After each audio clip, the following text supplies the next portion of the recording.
attention, please, ladies and gentlemen. You're watching, yes.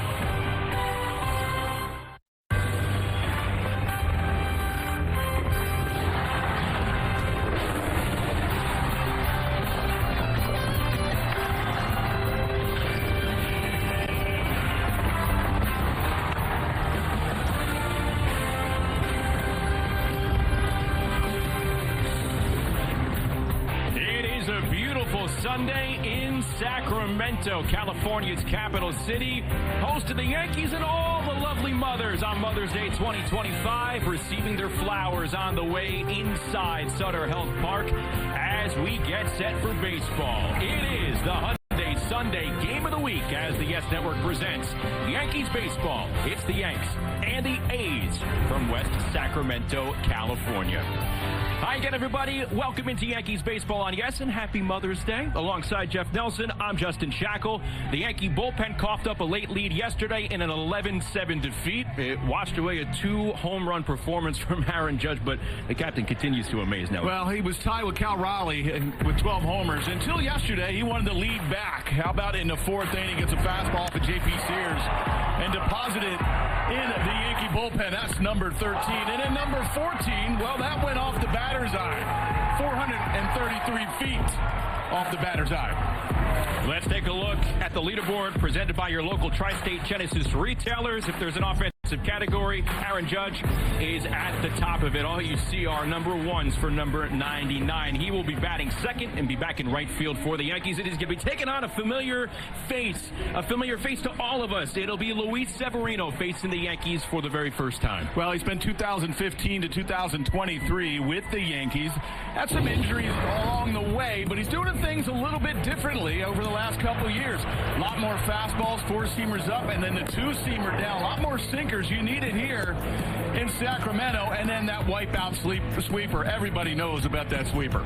Here's a look at the work Severino's put together in 2025. He has a 0.95 ERA on the road, but here at Sutter Health Park, it's over 5. So what will happen today as he faces the Yankees for the very first time? Yanks won on Friday. The A's evened up the series yesterday. What will give in the rubber game? First pitch between the Yankees and the A's coming up next on Yes and the Gotham Sports app.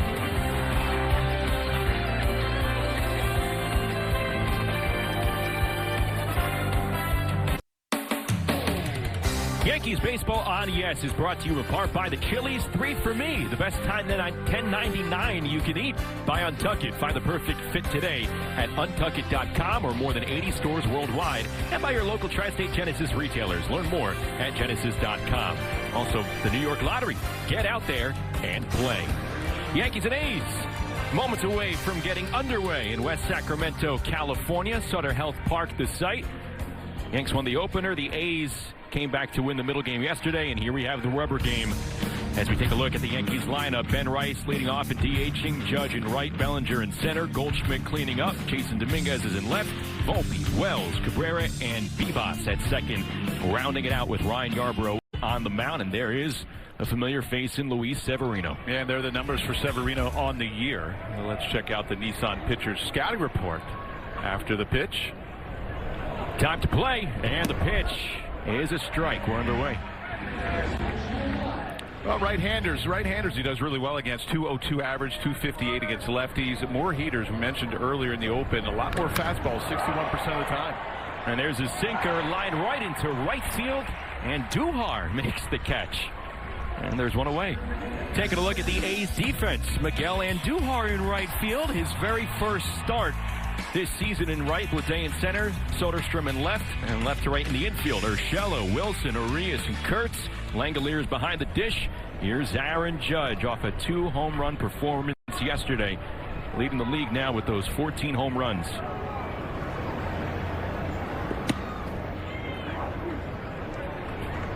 And you see the pink bat and the pink hitter's kit for Aaron Judge on this Mother's Day. All the players wearing some portion of pink. See the umpire as well, Edwin Moscoso, with a pink mask.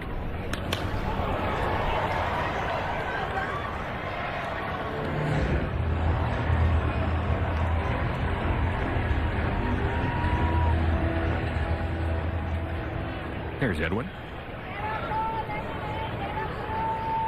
1-1 from Severino. Swing and a miss on the sweeper, and we were talking about it before. This is not the Luis Severino the Yankees saw as recently as 2 seasons ago. Right, and even when he was with the Mets last year, a lot more fastballs, a lot more two-seamers. You know, mentioned the more heaters this year. 61% of the time he's throwing that fastball. It's about a mile down as well. He's usually about 95 to 96, more about 94 to 95 range with that fastball. 1-2 to Judge. Acted foul. Still has the good slider or the sweeper. Doesn't throw the changeup as often either. He's gotten away from the changeup. More heaters, more sliders. Severino signed with the Yankees as an 18-year-old back in 2012. Broke into big leagues in 2015. Pitched his first 8 seasons with the Yanks, and early on, one of the best young starting pitchers in the league. An all-star in 2017 and 2018. This is away to Judge, and then was beset by a number of injuries. Rotator cuff inflammation, underwent Tommy John surgery, suffered some groin strains, lat strains. Tapped weekly, foul. And then in 2023, just a nightmarish season for Severino. At one point, he called himself the worst pitcher in the game. Had a 6.65 ERA. Signed with the Mets in free agency, had a bounce-back season, and then signed a 3-year deal here with the A's for $67 million. Largest free agent deal they've ever handed out for that man right there on the mound. I think everybody was pretty surprised that he came out west.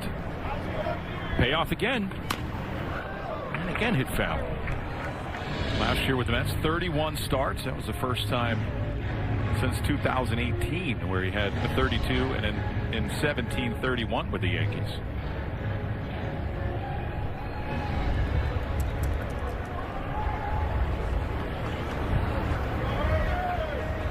Payoff again to Judge. There's the sweeper, 2 away. All right, Ellie, let's take a look at the keys to the game, brought to you by your local Kia dealers. Well, shutdown innings. The Yankees let one get away yesterday after scoring. You got to shut the A's or the Athletics down. Outfield play. If you take anything away from yesterday's game, the ball is going to fly. Maybe the outfielders for the Yankees wind up playing a little bit deeper, coming in. And who has the edge? You know, Severino facing his old team. I know he's fired up. The Yankees is the same way about facing their old teammate. Here's Cody Bellinger. Went 2 for 4 in yesterday's game. See what Cody's done so far this season.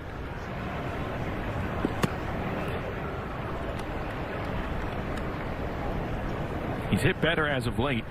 Has a 6-game hit streak entering today. Infield pulled to the right. Let's take a look at the umpire scouting report with Edwin Moscoso. Hitter friendly with fewer outside strikes, fewer low strikes on lefty batters like Bellinger.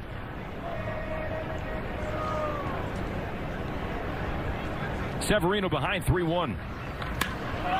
High fly ball into left field. Soderstrom fakes the catch, and the side is retired. Severino puts him down in order. Hayes coming up to hit next.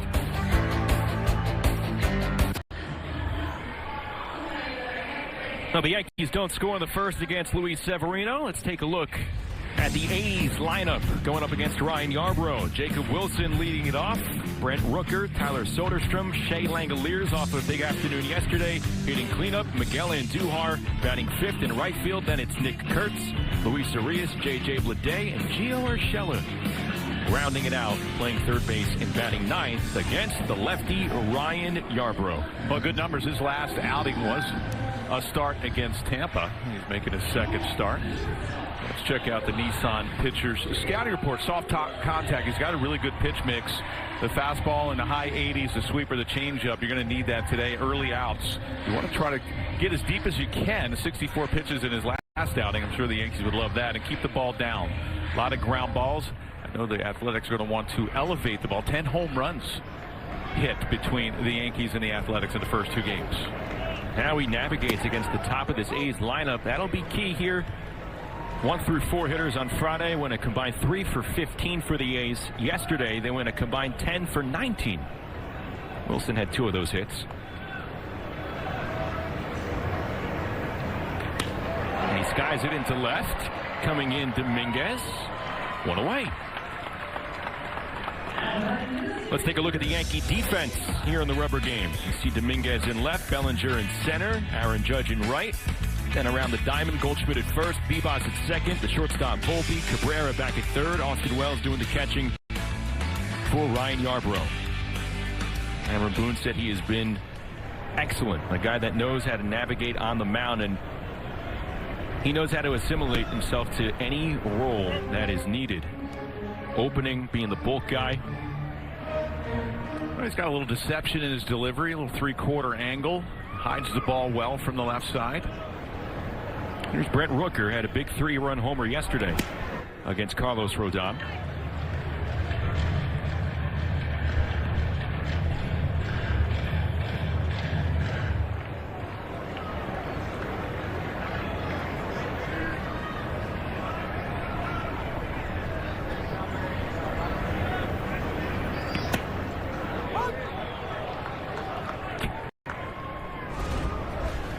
A windup from Yarbrough. Hides the ball well, so that throwing arm goes right down to his left side, and then he comes from the 3/4 angle. Really tough on lefties. Gets a low strike call on the changeup.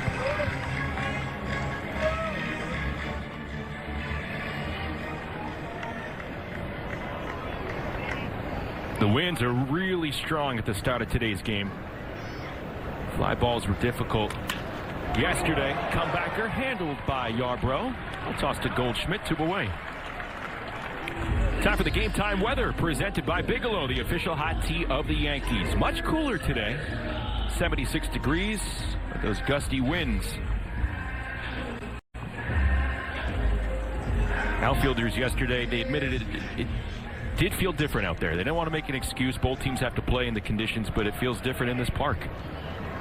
Typical PCL, Pacific Coast League ballpark. Flies everywhere in the Pacific Coast League. Little roller. Bibas handles it for the 3rd out. 1, 2, 3, bottom of the 1st for Ryan Yarbrough. We go to the 2nd. Yeah, I think it's going to be exciting, face, familiar faces. I mean, I grew up watching and playing with them. I think it's going to be fun, I just need to go out there, enjoy myself, and try to have fun. Well, Luis Severino getting ready to start the 2nd inning against the Yankees. Got through the first 3, no problem. Here he faces Paul Goldschmidt. We knew he's been amped up for this date, the one that he would finally face the Yankees. As Goldschmidt attacks the first pitch, sends it into the gap in left center field. It'll find some grass and it'll head to the wall. Goldschmidt chugging it to second. He's rounding second, heading into third.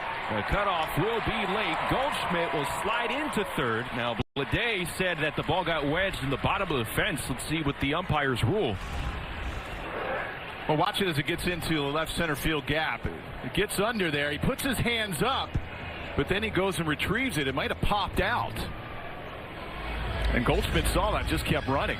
And A's manager Mark Kotze immediately put on the earmuffs from the dugout, wanting the umps to look at this play. There's only a few spots in the outfield that the ball can lodge under the outfield wall. There was an instance yesterday that cost the Athletics a run there in the 4th or 5th inning. The call on the field is the ball was not lodged in the padding. Oakland is challenging that call.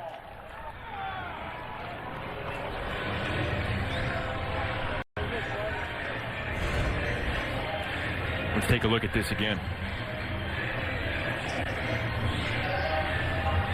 What do you think? Well, it's right by that gate, and it does get under there. I think maybe Blade had to stay with his hands up and might have kept that as a double.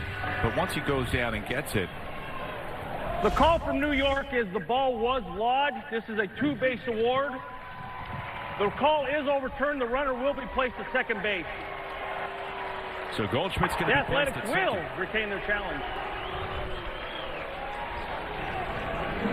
Well, it'll be a leadoff double for Goldschmidt.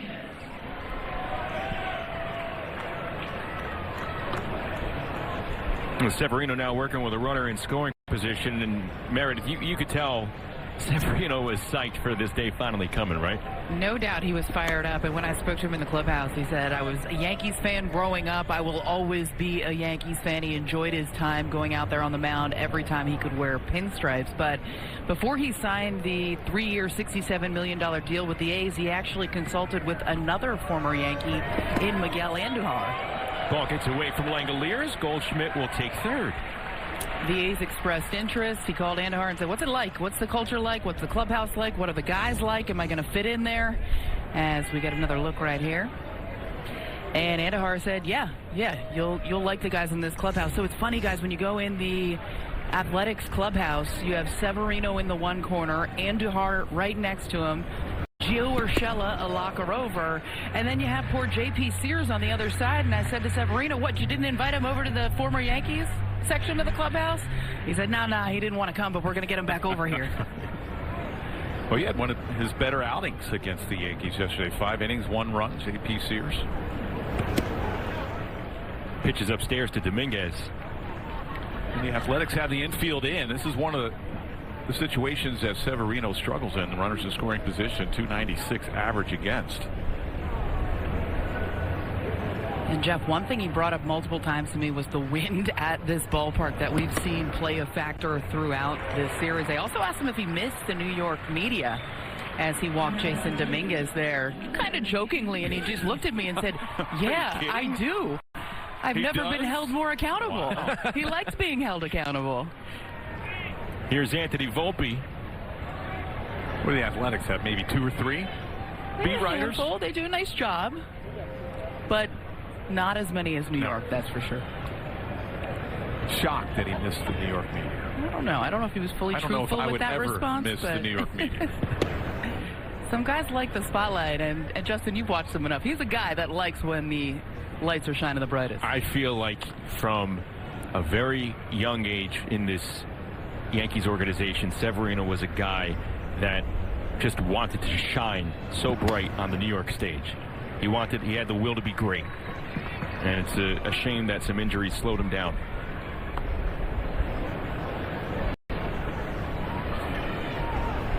Zip. He's behind 2-0 here on Volpe. And a bouncer through the hole into left field. It's a base hit. Goldschmidt scores. Up to second goes Dominguez. RBI single for Anthony Volpe, and they score first against Severino. It's 1-0 Yankees.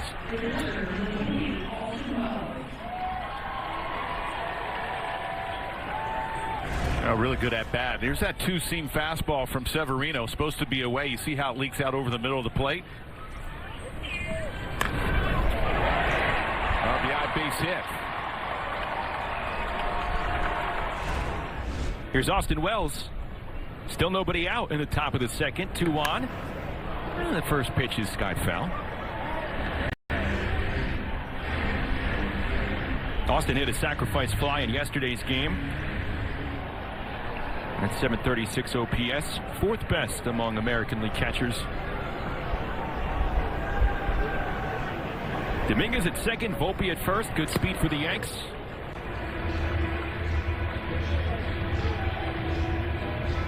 If you're a pitcher on the mound, Nelly, you see the way those flags are blowing. What are you trying to do? Well, you got to keep the ball down, and a lot of 2-seamers. You got to make sure you stay back over the rubber, just like Yarbrough did in that first inning. A lot of soft contact. Line drive up the middle into center field. It's going to be a base hit. Dominguez gets the stop sign from Luis Rojas. Volpe goes to second. A single for Wells. Yanks have him loaded with nobody out. Well, Severino threw 96 miles an hour. A fastball by Wells upstairs. What's he do? He throws a changeup, speeds up his bat. Here's that circle change just off the end of the bat. But again, you speed up a hitter's bat. And that's an 0-2 base hit. You got to read swings. Nice job by Wells. Big chance early on for the Yankees as Cabrera swings and misses. Fastball at 98 from Severino. Cabrera had a pinch hit sac fly yesterday.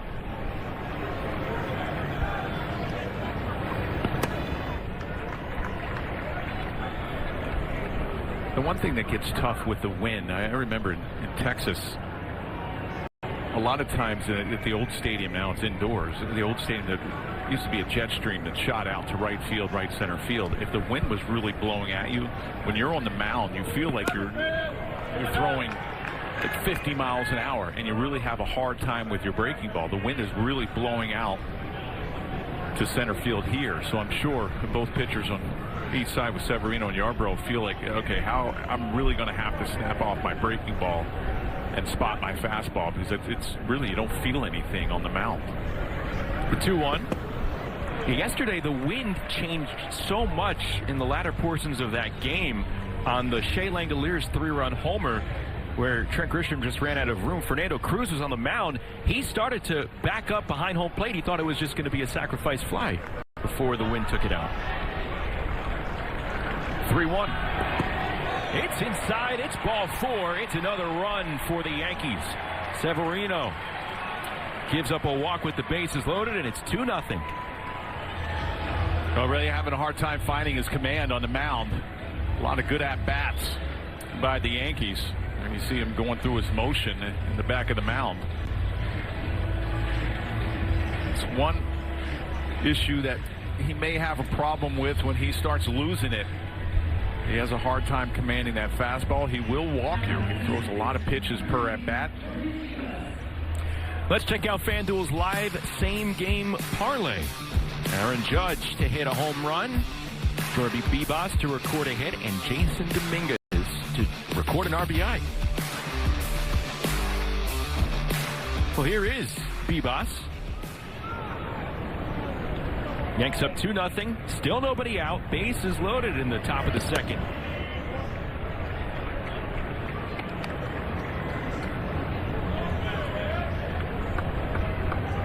Bebas entered as a defensive replacement yesterday.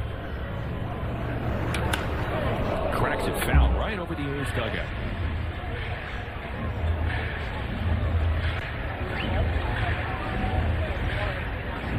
Yankees went 0 for 4 with runners in scoring position yesterday. They put up 10 runs on Friday. And you see the bags full. Pitch.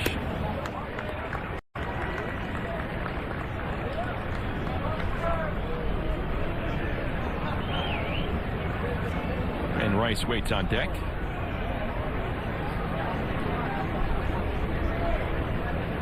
Severino working from behind.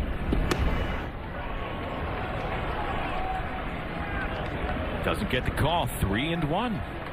37 pitches for Severino already. He doesn't have it out yet in the second. First 5 have reached. 3-1. The pitch. Line drive back up the middle. Glove by Wilson. Only play will be to first. They get Bebas. Scoring from third is Volpe. And the Yankees are ahead 3-0.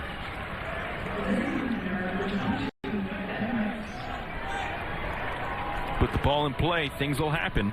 Yeah, Bebas being very aggressive on a 3-1 count. He gets jammed, but it did his job.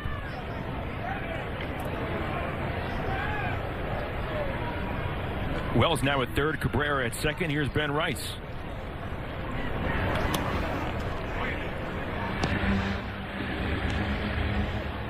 Severino threw 16 pitches in the first.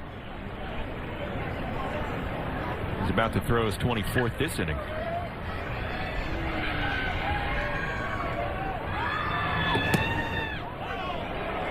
High strike call to Rice, who flew out to begin the game to right field.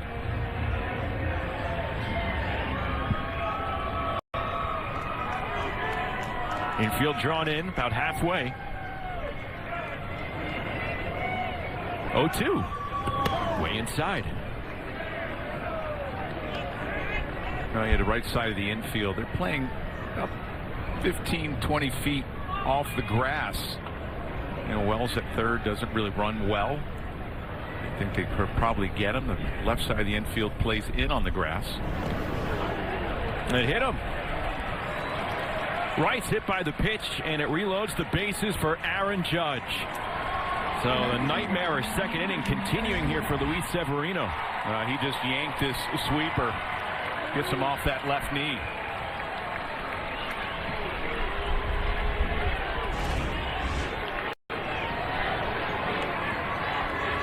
How about this matchup early on in the game? First pitch to Judge. Here's a strike.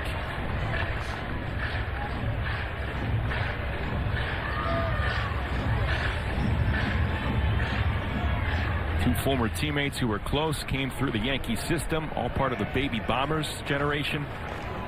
0-1. Cracked into right field. It's a base hit for Judge. Wells scores. Cabrera gets the wave around. He'll score as well. Rice moves to second. A two-run single for Aaron Judge. And the Yankees have put up a 5 spot here in the second. It's 5-0. Just zero command from Severino. This is a two-seam fastball out over the middle. Langoliers wanted it in. You see where Langoliers is setting up. Nice job by Judge going the other way. Got 2 straight fastballs.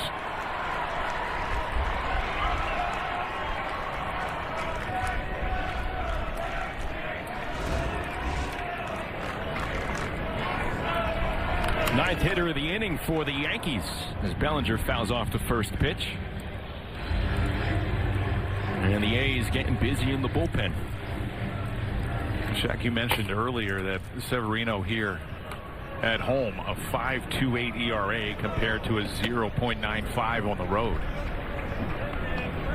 Tells the story of the ballpark, perhaps, or at least part of it. All the home runs he's allowed to come here in Sacramento.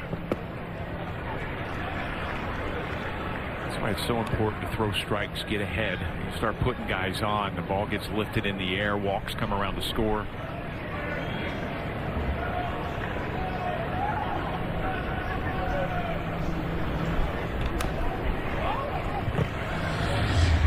Two and 2 to Bellinger.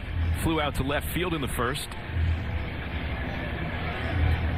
Severino up to 32 pitches in the inning.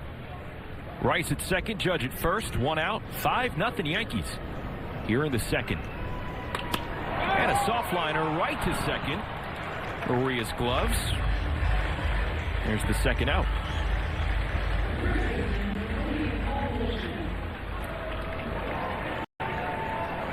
Goldschmidt started this inning with a double. He'll come up again. Now the Athletics already have action in their bullpen.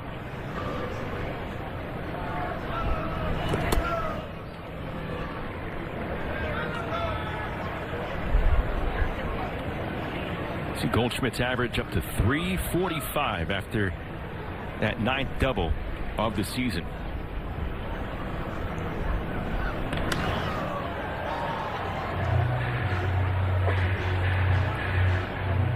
Yankees have had 5 hits this inning. They've walked twice.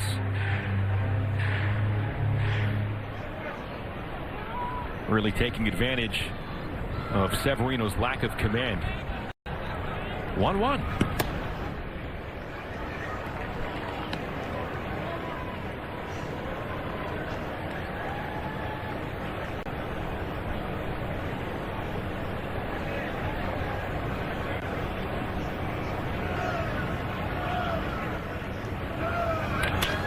Goldschmidt sends it high and deep into right, and Duhar able to track it down for the final out. But the Yankees score 5 runs, 4 hits, they leave 2. 5-0 Yankees as we go to the bottom of the second.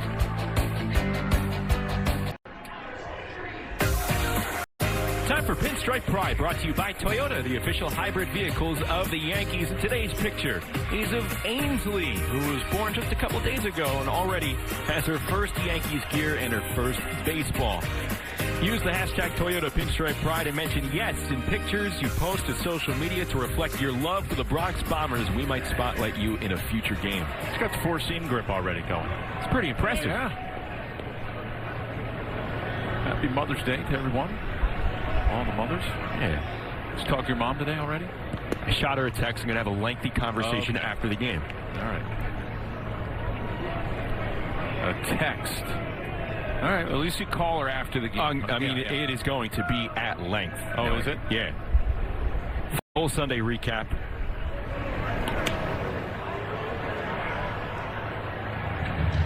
Langoliers with a 4-hit day yesterday. You know, my mom and I have a really cool relationship. You do? Yeah. You talk to her every day? Almost every day.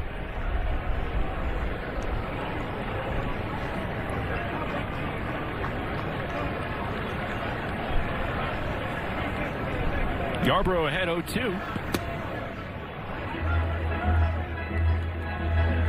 You couldn't have like picked up the phone in the morning since it's a 3-hour time difference. You could even call her twice. Once in the morning. Hey, Mom, happy Mother's Day, and then I gotta get to the park. I'll talk to you afterwards. I'm telling you, I'm going to make up for all of it after the game. This phone call is going to be amazing.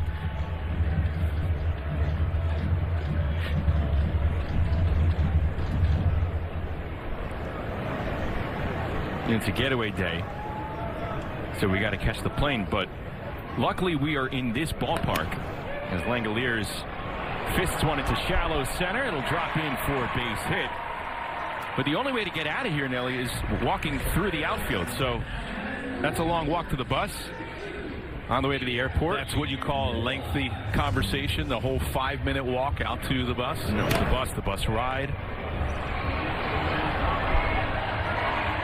So not only did you not call your mom, you're going to disturb everybody on the bus by talking to your mom.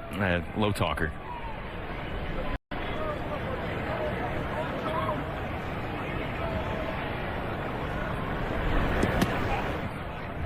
It's going to work out well. I might even FaceTime her. Are you going to at least put on headphones, or are you one of those that you see in the airport or around that they'll have the FaceTime and you can hear every single conversation? Those people should be thrown in jail. I'm not one of those. And Duhar rolls it on with the ground to short. There's 2. 6-4-3 double play. 2 away.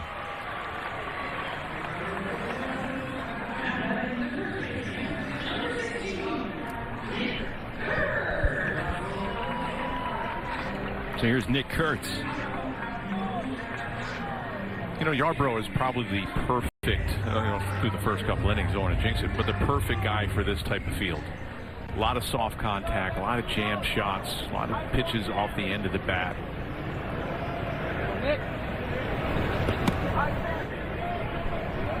Fastball 87, 88. Got Andujar on that cutter.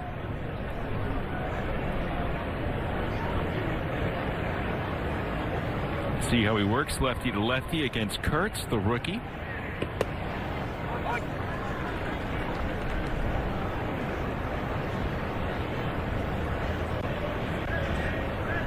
Yankees have the third baseman Cabrera in the shortstop hole. We see the velocity numbers on Yarbrough as he fields a soft comebacker. And he faces the minimum after the double play. We're through 2. 5-0 Yanks. Hey, suit up this season at MLBshop.com. Check out the largest selection of authentic jerseys, caps, hoodies, t-shirts, and more. Visit MLBshop.com, the official source for your Yankee gear. Jason Dominguez lasers one through into right field. Leadoff single off Severino. Four-seamer upstairs, and he just gets on top of this. 102 miles an hour, actually 103 miles an hour off the bat.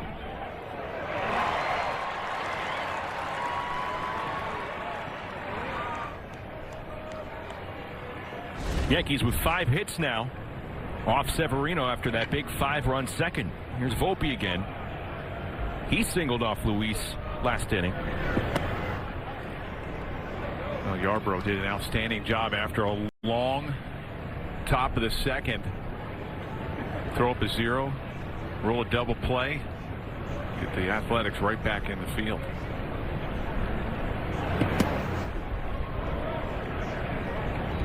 Volpe's hit in the second now has a 14-game hit streak against the A's.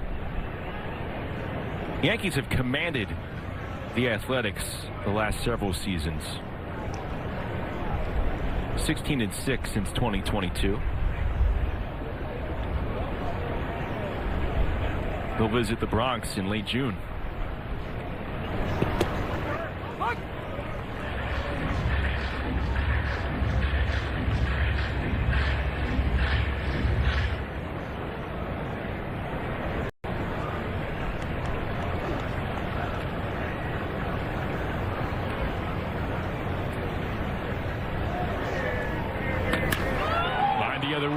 To right, and Duhar making the catch.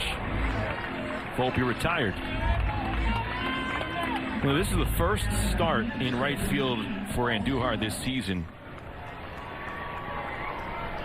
He played in 18 games in right field for the Pirates a couple years ago. Already, he's had a couple sinking line drives right at him. It's been hot at the plate. The A's are just trying to figure out a way to keep his bat in the lineup. They played him all around.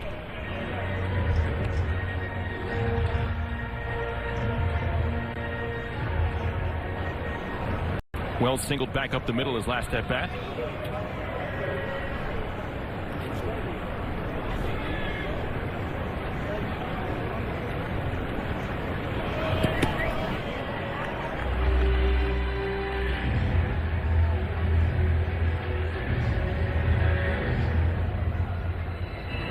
Severino fell behind almost every hitter in that second inning. Here he's ahead 0-2 on Wells.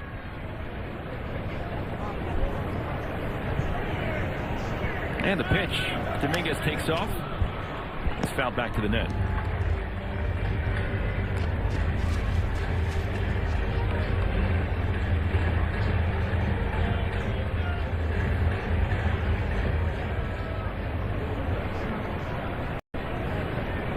Austin decked out in the pink Mother's Day kit as well. His catcher's gear all pink. Has his mother Michelle's name on the chest guard. And he's behind the plate. There he strikes out for out number 2. Well, it's time for today's injury report, brought to you by Montefiore Einstein, the official hospital of the New York Yankees. DJ LeMahieu went 1 for 4 in a rehab game with AAA Scranton today. He played all 9 innings at second base. He could be activated as soon as tomorrow in Seattle. Cabrera takes a look at strike 1.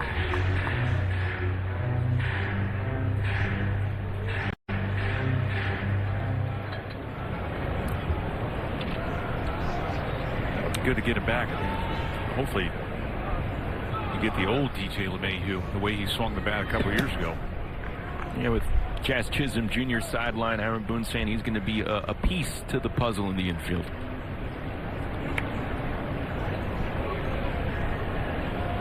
I would have to imagine he's playing every day at second. Cabrera into the gap in left center. Racing to cut it off is Soderstrom. Dominguez wheeling around. He's getting the wave around. Here comes the throw home. The Martian slides in safely. Jason Dominguez jetting all the way from first. Cabrera is on at second. An RBI for Oswaldo Cabrera, and the Yankees are ahead 6-0. What speed by Jason Dominguez. And a great send by Luis Rojas over at third. He saw that ball get into the gap. Soderstrom's cut it off, and this is just a line drive fastball that leaked over the middle of the plate. Soderstrom does not have a great arm. And there you see Wilson has to back up. He one-hops it to the plate, but not in time. Great hustle by Dominguez. Good send. Here's Bibas. Taking another look. And he doesn't slow down at all. He picks up the third base coach right there, and Luis Rojas is sending him all the way. Nice job. We've seen the hustle out of Dominguez multiple times just this week alone, making a difference.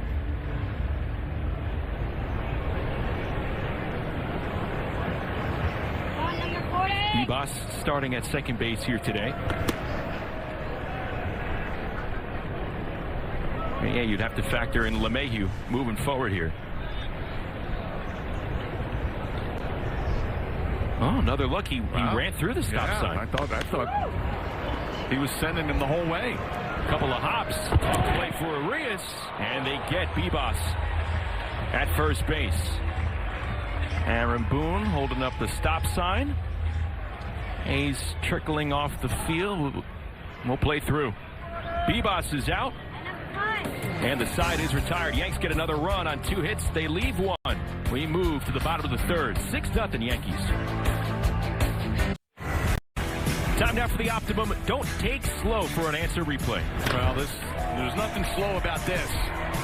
Now, Jason Dominguez scoring for first. Now, Rojas actually put the stop sign up, but I think he did a little too late. And with 2 outs, I think you got to make the Athletics make a play at the plate. I saw him wave and then at the last minute threw up the stop sign. Also, second instance in as many days where they're trying to test the weak arm of Tyler Soderstrom in left. Remember, Volpe tested it. They were aggressive there. He got thrown out at third yesterday. There's Luis Arias. Homered yesterday down the right field line. Shown some power early on.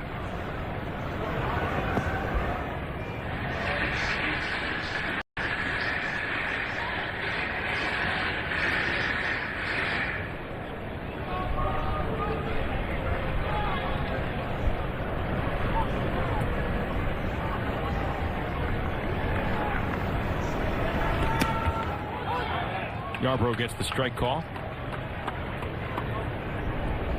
You know, when you're forced to adapt in several roles the way Ryan Yarbrough has, it's got to make it so much easier for any pitcher, obviously pitching with a large lead, but especially in a situation like today's. Well, he knows he can pound the strike zone, and if he makes a mistake, he got a big lead. But again, a lot of soft contact, pitches to the edges. Actually does a lot better against right-handed hitters. 177 average against compared to 250 against lefties. This has been him his whole career. He's been that opener when he was with the Rays. He's done it here in these last 2 starts, his second start today with the Yankees. It's popped up behind home plate. Be no room for Wells.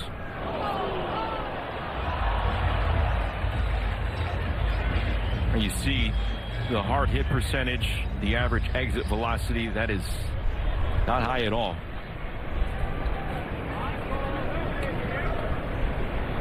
Yarbrough has 48 relief appearances of 4 innings or more since 2018.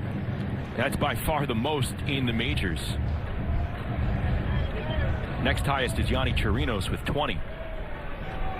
He was right in the middle of the advent of the opener with the Rays all those years ago. Popped up again. Wells keeping the mask on, and he makes the catch.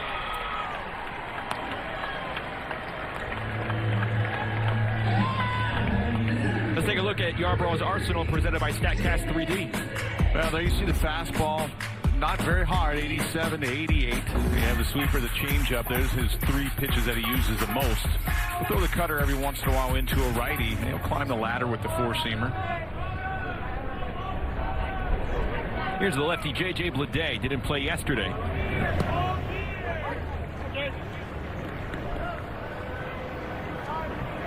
Well, this is a good A's offense against lefty pitchers. Bleday's hitting, he's 10 of 23 against lefties. As a team, though, the A's are hitting 285. 797 OPS against lefties, 5th best in the majors.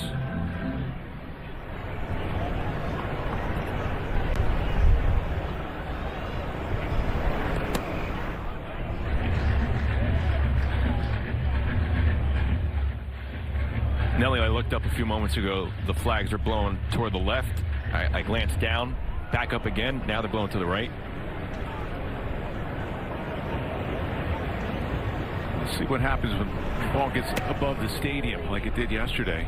The wind wasn't blowing nearly as bad as it is today. The trees just beyond the berm in right field. They're whipping around. Look at that.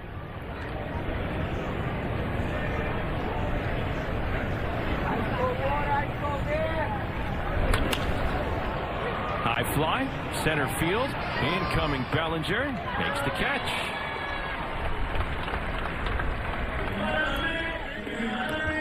So 2 away. Gio Urshela will hit for the first time.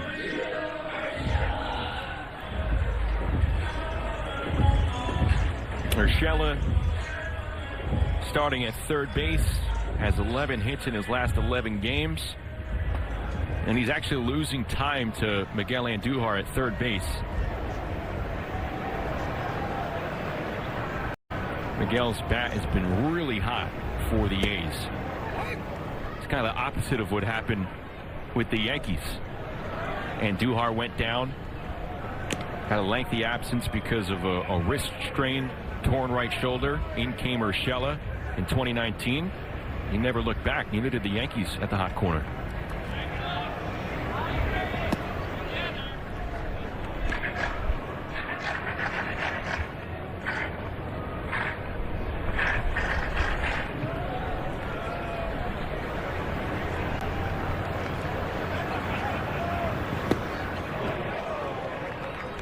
It'll look foolish on the changeup. Yeah, the Bugs Bunny changeup. Swing out of your shoes.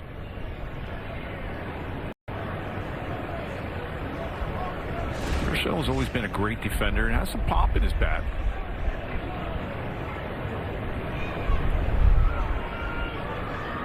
One and two with 2 outs. The pitch stays alive. Good catch.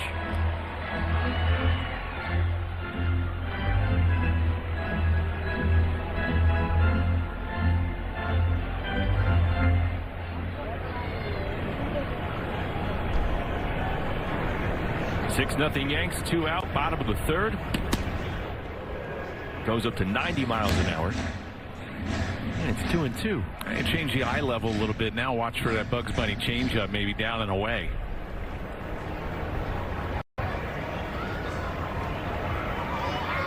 Here's the pitch. Just upstairs with the cutter.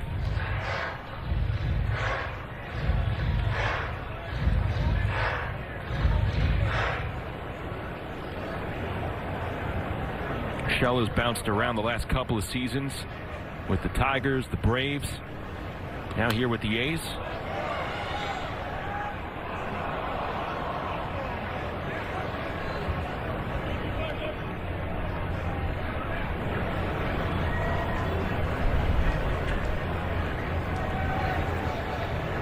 Yarbrough trying to continue to face the minimum here with 2 outs in the third. And he loses Urshela. Walks the 9-hitter. And the lineup turned over for Jacob Wilson.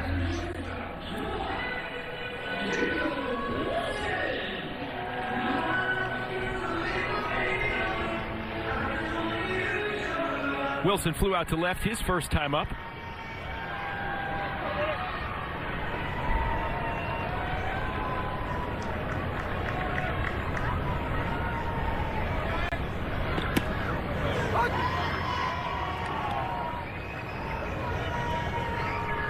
Wilson has a 7-game hit streak. It's been red hot.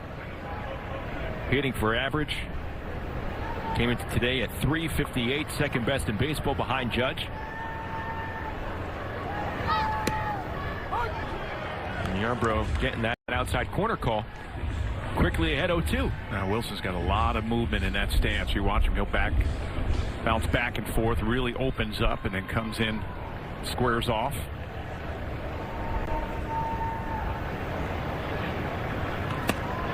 Check swing. He chased the high sinker from Yarbrough. There's strike 3. We go to the 4th. Yankees ahead 6-0.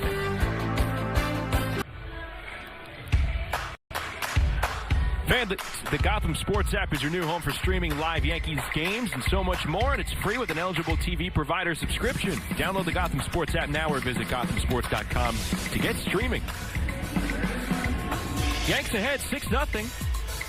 Downtown Sacramento, the Tower Bridge, the yellow bridge over the Sacramento River.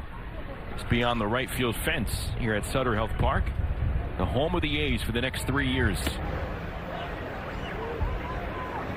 They're going to be here. They have the Las Vegas patch on their jerseys, though.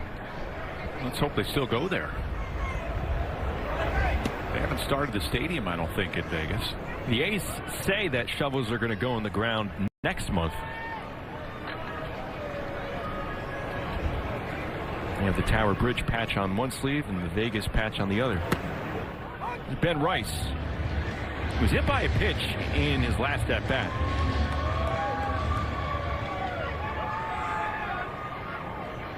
Fifth time he's been hit by a pitch. As he bounces that one back up the middle. Luis Urias. And the shortstop Wilson makes the play. Score at 6-3.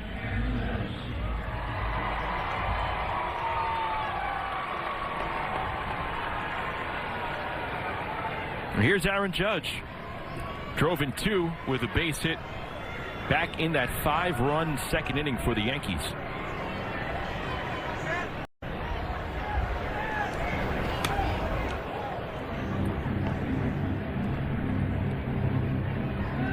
Judge with a lot of family and friends in town from Linden, about an hour south of here, his hometown.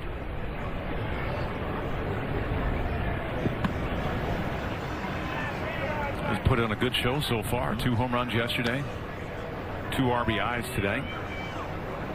Do you feel any extra nerves or maybe added comfort when you played at Camden Yards? Yeah, I hated it. No, you're leaving probably 30 to 40 tickets. You know, everybody comes to watch you. You're going out in the bullpen.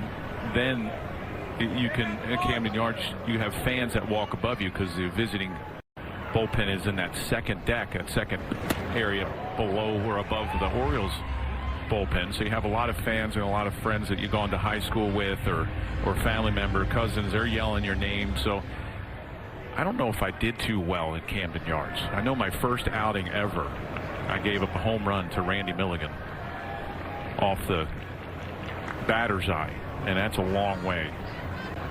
And then you got to see your family afterwards. That's the worst part. After you get shelled, and you got to say hi to them afterwards. Judge cranks it into left field. That's a base hit. Sharp turner around first. He's going for 2. Here comes Judge rumbling in, and he slides in safely with a double. Oh, the hustle paying off for the Yankees here on Sunday afternoon.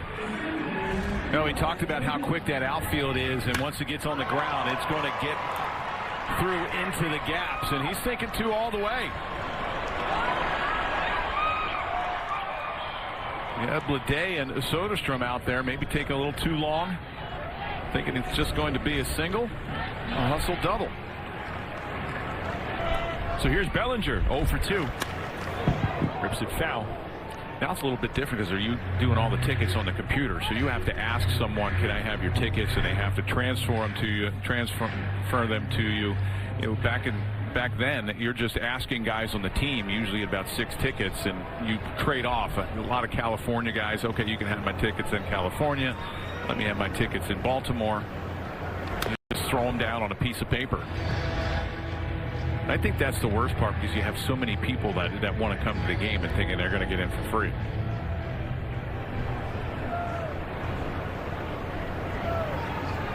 You're warming up in that bullpen, though, at Camden Yards, and you're talking about the access the fans have there. Bellinger hits it high into center field. Blade makes the catch. And Judge stays put at second base. You ever have that one guy from high school just nag you while you're in the bullpen? I had nobody that I knew, but in California when we played the Angels, our bullpen was right where the fans are, and I had one guy every single year for maybe about 8 or 9 years straight, just on me, going through my family tree, yelling every single name in the book, and I never said one word.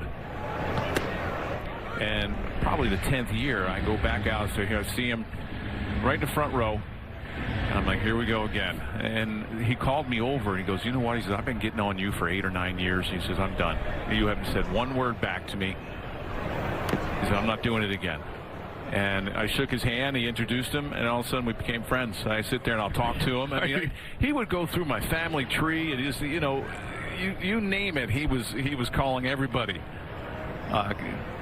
all kinds of names to me, and I'm like, I can't fight back. I can't say anything back because it's just going to make it worse.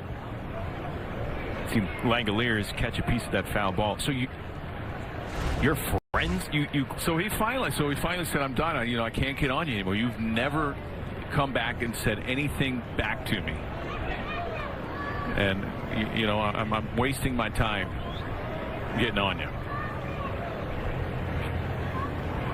You still keep in contact? No. It was just when I went out there to pitch. I wound up talking to him or going out in the bullpen. No holiday card exchange. No. Okay. I mean, there's some Boston. The fans are really close to you. You can almost touch them when you're warming up in the bullpen. Goldschmidt grounds it to short.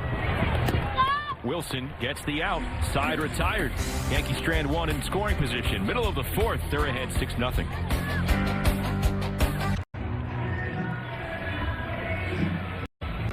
Yankees lead 6-0. Let's take a look at the Farzinga hitters scouting report for Brent Rooker. Yeah, he's a leader in that clubhouse. 30 years old, one of the older players on the Athletics. Good power numbers last year, 39 home runs. Hit his 10th yesterday. I'm sure when he plays here, those power numbers are going to go up. And he signed that big deal, a 5-year, $60 million deal this year with the Athletics. About in 2022, the Athletics got him off waivers from the Kansas City Royals. I think the Royals wish they had him back. Developed into a very productive offensive player. It came out of nowhere a few seasons ago for the A's and Rooker. This is his third season with the team. You mentioned they locked him up to that long-term deal, and obviously he's going to play here in Sacramento. The city's made it known it is behind Brent Rooker. There's a popular coffee shop in Sacramento called Old Soul, and it's named a sandwich after Rooker. A breakfast sandwich.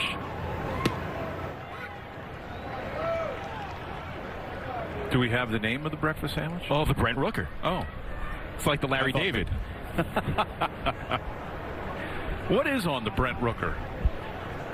All right, you have eggs, bacon. It's fancy. Roasted garlic, tomato chipotle cream, avocado spread, chives, and hot honey on a bagel.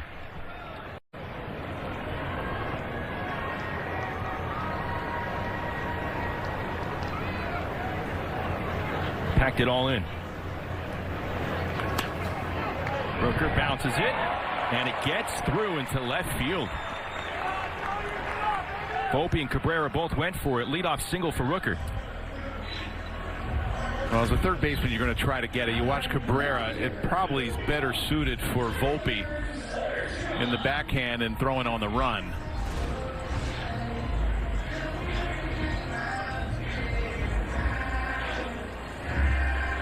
So Rooker with the A's first hit. Here's Soderstrom.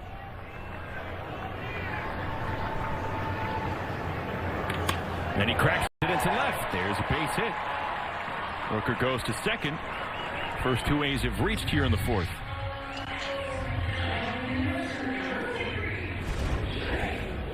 Well, two-seam fastball. There you go, that three-quarter action. That stayed up.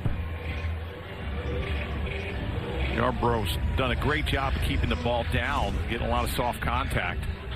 These last two hits, a little bit harder. Ball's been elevated.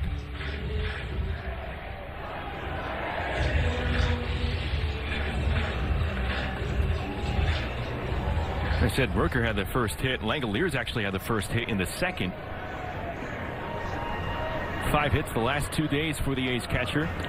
And he pops up the first pitch he sees. They're attacking Yarbrough, and here it's sent into right center. Bellinger there. Testing the arm is Rooker. And he in safely at third base.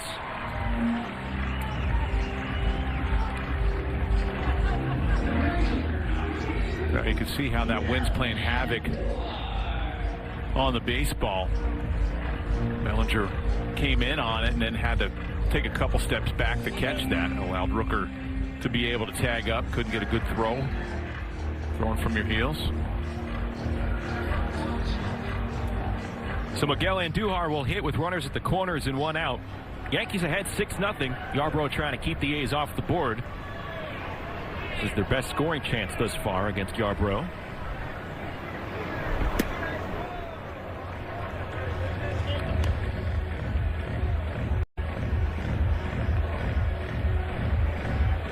Yankees try to win the rubber game here in Sacramento, take 2 out of 3 in the first half of their West Coast road trip. They'll be in Seattle tomorrow night to take on the Mariners. As Andujar sends it into center, racing on is Bellinger. It's going to drop in for a hit. Scoring from third is Rooker. To second goes Soderstrom. RBI single for Miguel Andujar, and the A's are on the board at 6-1. Well, there's really nothing you could do about this. A changeup off the end of the bat. Bellinger playing a deep center, and this would have fell anyway.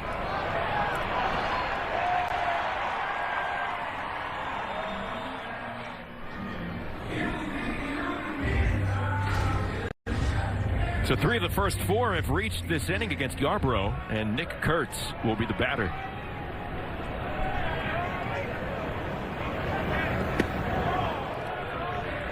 They're swinging at a lot of the first pitches from Yarbrough here. Well, that was a hanging sweeper that Kurtz saw really well. It was supposed to be down and away, and it just stayed out over the inside half to Kurtz.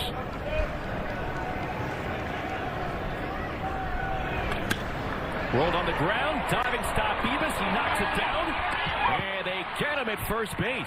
Over to third will go Soderstrom, and Andujar to second, but the Yankees do pick up the out, 2 away. No, a great play by Beavis there. He had saved a run.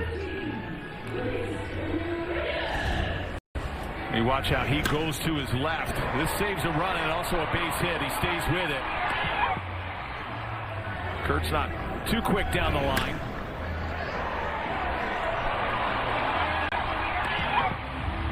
Big boy running down that first baseline. Nice job by Beavis. 6'5", 240, just lumbering toward first base. Matt Blake coming out to visit the mound.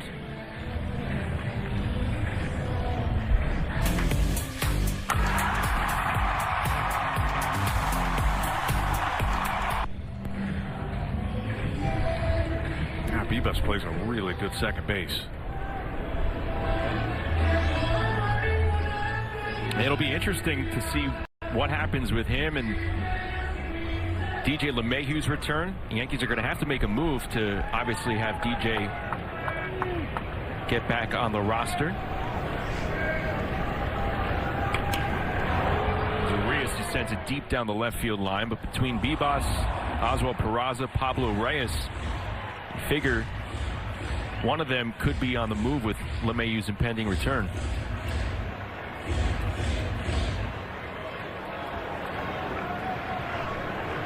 And Bibas is the only one with options here.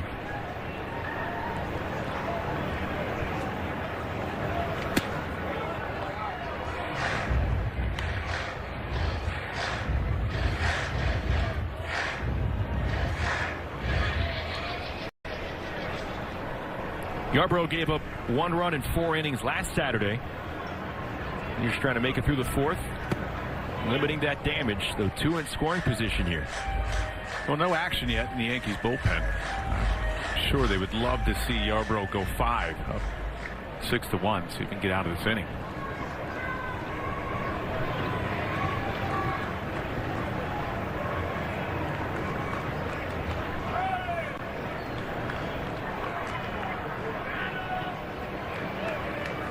And Andujar on at second, Soderstrom at third.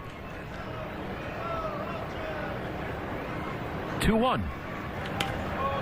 Popped him up, foul ground, and it gets out of play.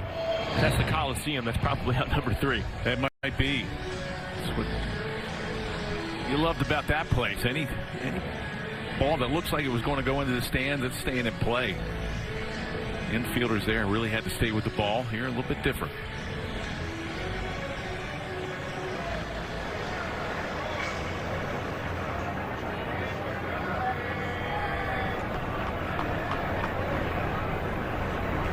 Yarbrough a pitch away from getting out of this inning. 2-2 the count. And it just misses low. Full count. They tried to backdoor that sweeper.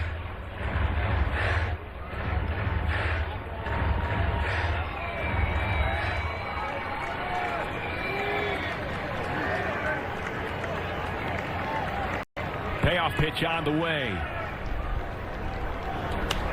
And he popped him up. Shallow right field, coming over is Judge, makes the catch, and the side is retired. A's, though, get on the board. A run on 3 hits, 2 left, on to the 5th here in Sacramento. Tomorrow, stay up late with Yes as the Yankees head to Seattle to kick off a 3-game set with Julio Rodriguez and the Mariners.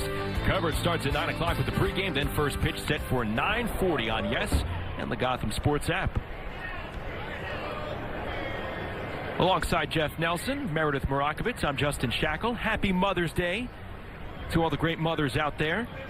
Yankees are ahead 6-1 as they try and take the rubber game here against the A's.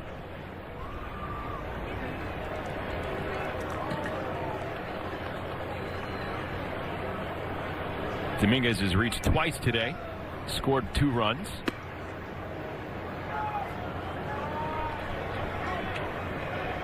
You see his ballpark situated in West Sacramento, home of the A's and the River Cats.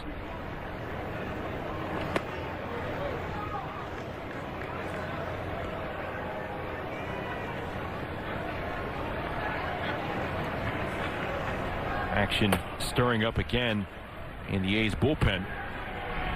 Here's Mitch Spence as Dominguez again shoots it into right for his 2nd hit of the game.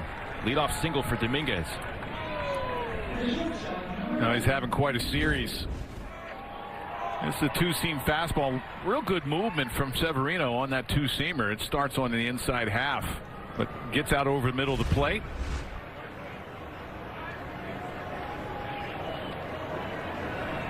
Dominguez has reached base 7 times this series. Here's Volpe.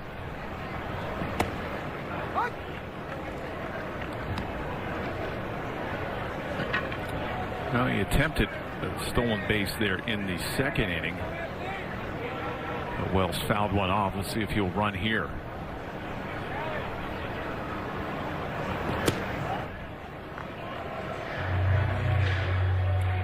Severino does a nice job of holding runners. He's got a quick move to the plate. Really doesn't have that high leg kick. It'd be tough to get a good jump off of him.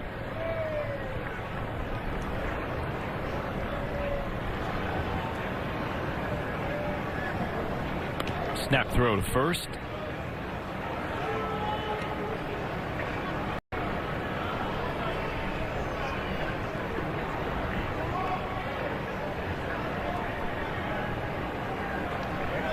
Volpe looking for his 2nd hit today.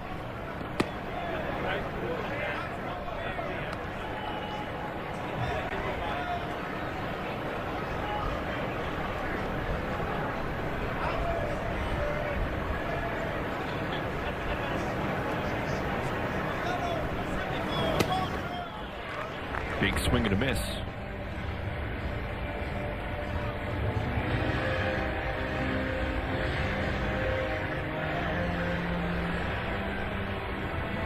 Boone was talking about facing Severino this morning and some of his fondest memories of Severino managing him, and he just talked about how he emerged with that dominant high power fastball slider combo at one point, but his best memory was the division series game in 2019 in Minnesota, where he came back at the end of the season, started that playoff game, got himself out of the huge jam in Game 3. Pitched 4 scoreless innings there as Dominguez was on the run on that foul ball, and made a huge impact in that series clinching win. That was just his 4th start after missing 5 months with rotator cuff inflammation. And then the Sevy roar that we'd been accustomed to seeing every time he got himself out of a big spot. As the hit and run was on there, Dominguez already at 2nd, turning for 3rd as Volpe has his 2nd hit of the day, and the Yankees will have runners at the corners here. A little bit odd for the shortstop to cover the bag. It's a 3-2 count, so Dominguez is going to be off and running. Usually with a right-handed hitter, you have the second baseman cover on a stolen base. Instead, Wilson, the shortstop.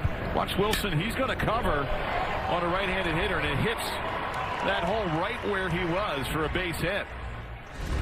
Well, that's going to do it for Severino. A's make a pitching change with the Yankees having speed on the corners.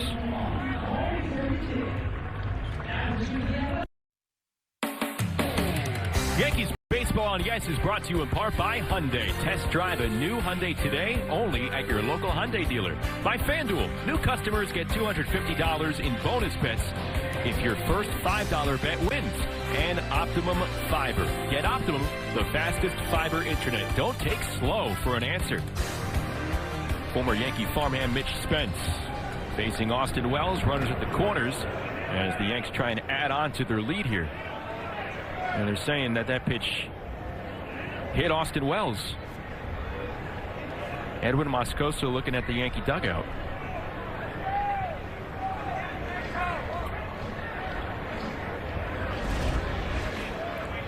Now, this is a cutter inside. Did it hit him off the toe? They might have taken too long, or are they going to challenge it?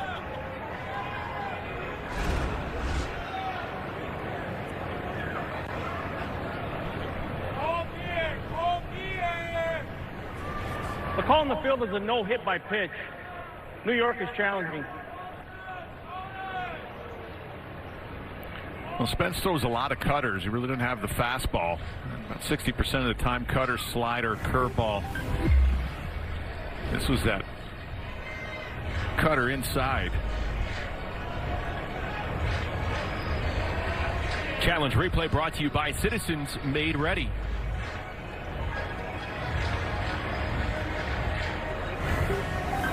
See. Well, Wells has already taken off the gear and handed the bat boy the bat.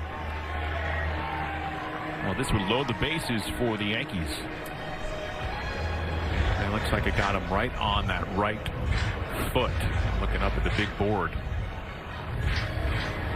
After review, the call has been overturned. Hit by pitch. Runner to first base. New York will retain.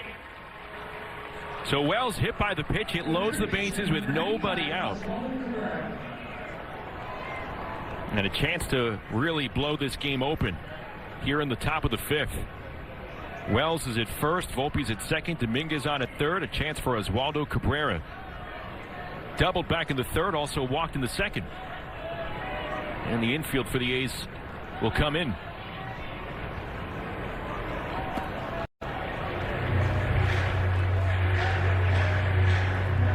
Spot for Spence even tighter. He owned a 1.98 ERA over his last 10 games.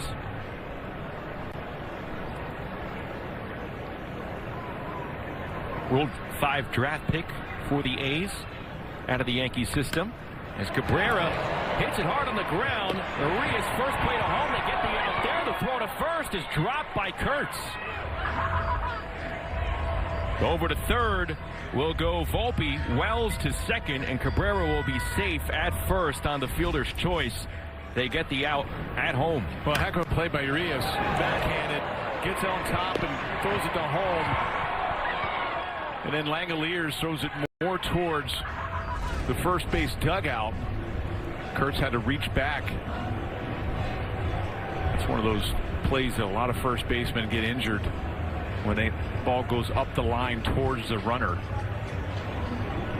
One of the reasons why they made those bases bigger, to try to avoid some of those injuries. There you see Langoliers throw to first, right into the back of Cabrera. And he ran into the wrist of Kurtz, who was being checked on now by the A's staff.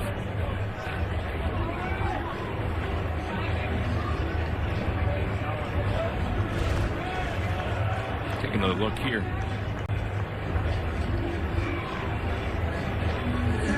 Well, good hustle by Cabrera. So you're taught, run right to the middle of the bag to try to keep that throw from getting you and doubling you up. And Kurtz did everything he could to try to avoid that play. A's get one out with the bases full. Infield still in for Bibas. Yankees have him loaded. And the first pitch hit foul.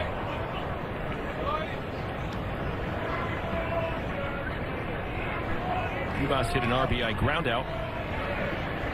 Back in a 5-run second for the Yankees. There you see the runners on base.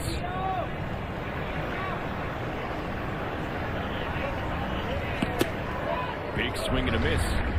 Spence ahead 0-2. Well, with 2 strikes is where you shorten up your swing. You just want to put it in play with the infield in. A lot of pitches up. You might be able to sneak one into the outfield. Big gap in right center for Bibas. Got him. Cutter fooling Jorby Bibas, and there are 2 away. He's got a lot of movement on that cutter, and usually a cutter will break about 2 or 3 inches across the zone. Hey, that has a lot of downward action, almost like a slider, a hard slider. So here's Ben Rice. Base is full, 2 away. 6-1 Yankees, top of the 5th.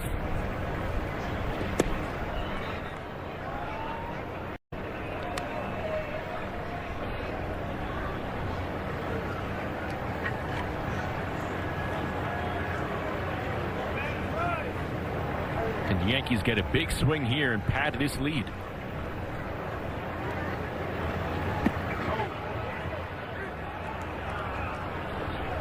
No go there. Spence behind 2-0.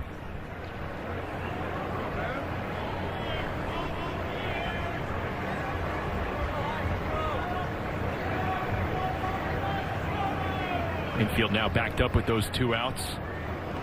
And Blade shaded toward right center. Way outside. And Spence is a bad pitch away from walking in a run. And seeing Aaron Judge. It's a double whammy.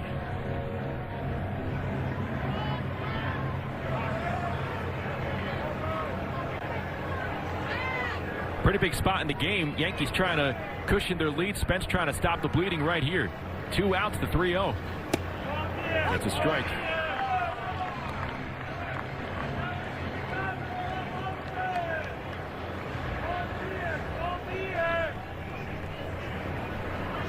Volpe at third, Wells at second, Cabrera at first. And the 3-1 sent deep down the right field line. It could be gone, and it is! It's a home run! A grand slam for Ben Rice! Deep onto the berm in right field here in Sacramento. And the Yankees have blown this baby open. It is now 10-1 Bombers.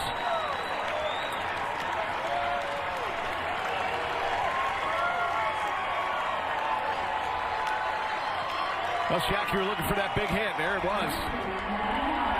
Second grand slam in this series by the Yankees. First career grand slam for Rice.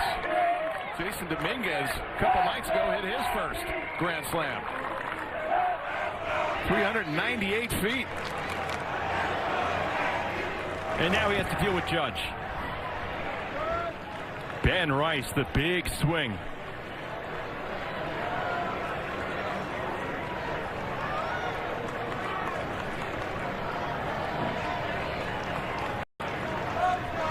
Second time in 3 games that the Yankees have posted 10 runs here at Sutter Health Park. It was a cutter, 3-1 cutter, about belt high. That's a no-doubter.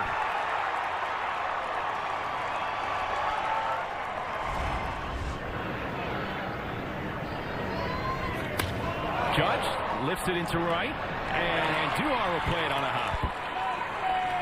So Judge extends the inning.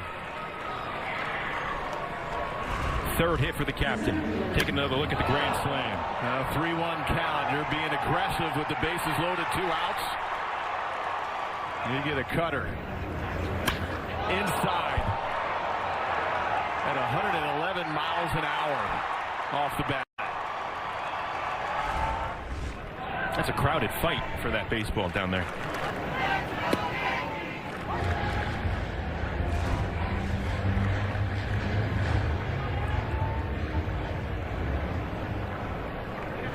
That's a good swing right there. It's got to be a great feeling. Here's Bellinger. Yankees have come through with runners in scoring position today. Another big hit there.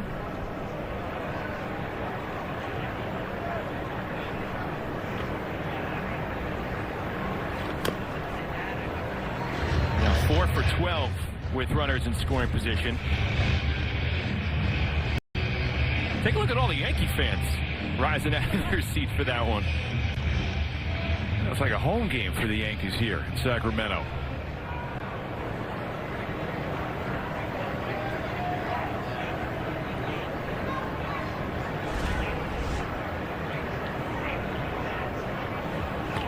One, two. Another hit. Bellinger puts it into right field. His first of the day.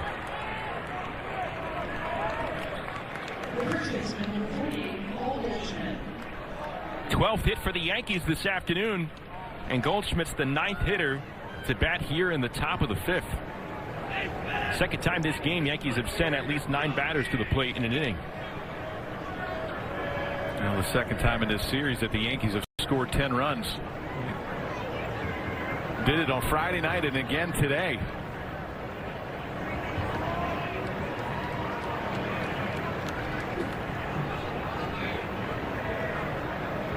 Two on with 2 out. So that was the 3rd grand slam this week for the Yankees, Nelly. The 4th this season.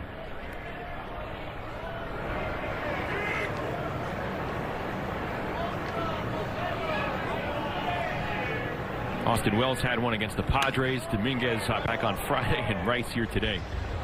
Just this week.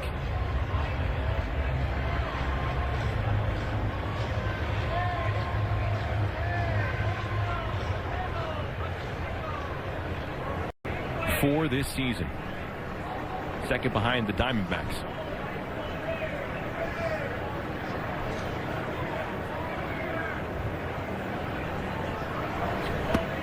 Misses low.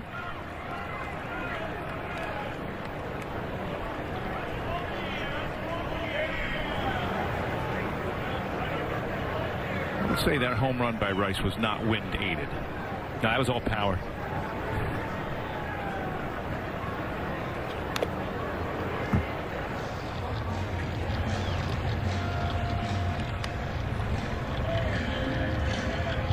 He found like the one shaded area down that right field line in the grassy berm.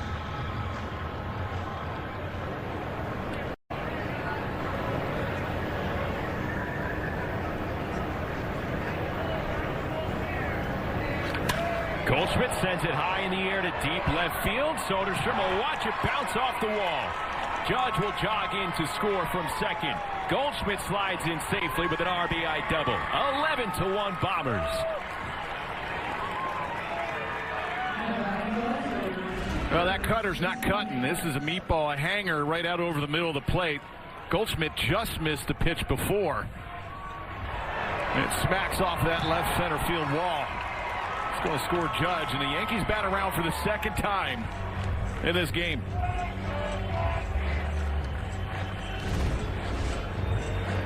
Another visit to the mound for Scott Emerson, A's pitching coach. And the Yankees still looking for more. Bellinger now at third, Goldschmidt at second.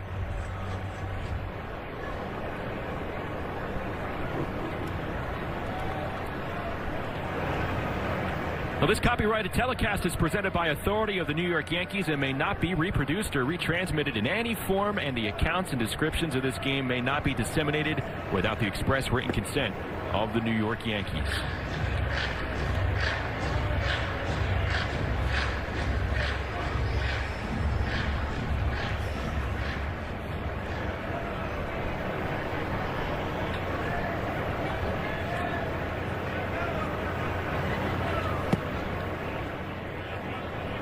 One and one to Dominguez.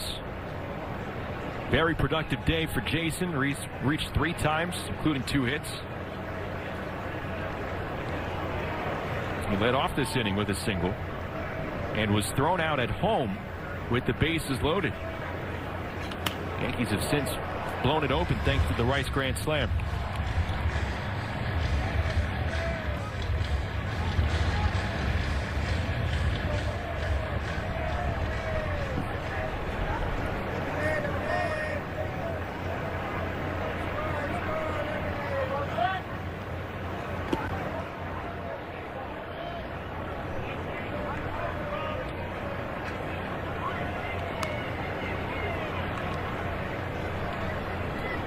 Spence having trouble putting away batters here with 2 strikes. He's given up 4 straight hits.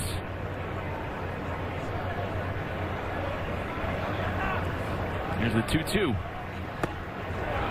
Did he go around? Yes, he did. And the side is retired, but the Yankees, they pick up 5 runs. 4 off 1 swing from Ben Rice. His first grand slam. 3rd of the week for the Yankees. Bombers in full control in Sacramento. Up 11-1.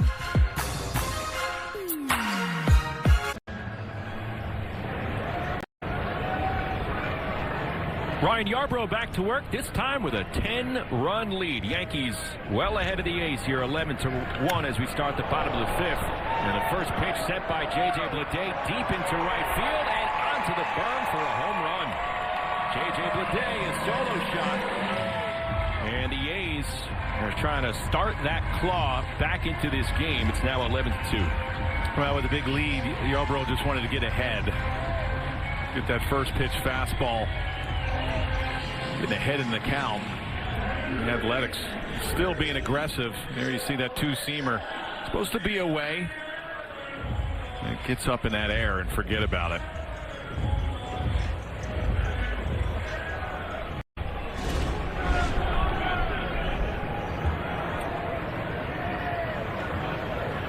Here's Jacob Wilson. Lines it into left, a base hit. I beg your pardon, Gio Urshela.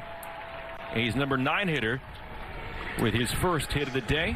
Let's take a look at pitching decisions with Ryan Yarbrough, presented by Sage. Well, besides Bleday's home run, a lot of weak contact, and that's what we talked about in the scouting report. A lot of pitches inside. That cutter really plays well. There's that double play that Andujar hit in, and that changeup down and away. A lot of pitches off the end of the bat.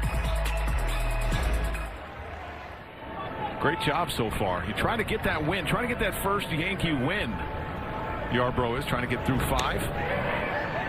Wilson pops it into right field. Running is Judge, and he makes the diving catch. Now he has a chance to double him up.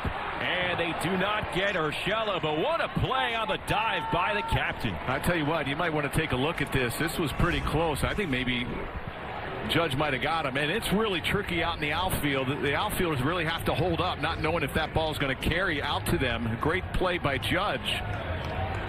And they are going to look at this. I thought they may have got Urshela here at first. He didn't hustle back.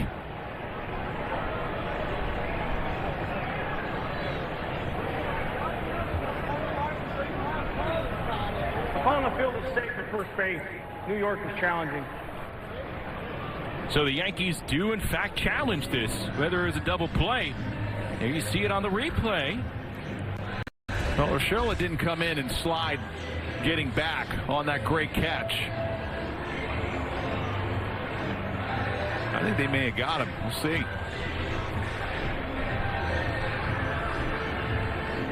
The trio of outfielders looking on the big board here in Sacramento. I'm looking at the replay. Might be, it's close.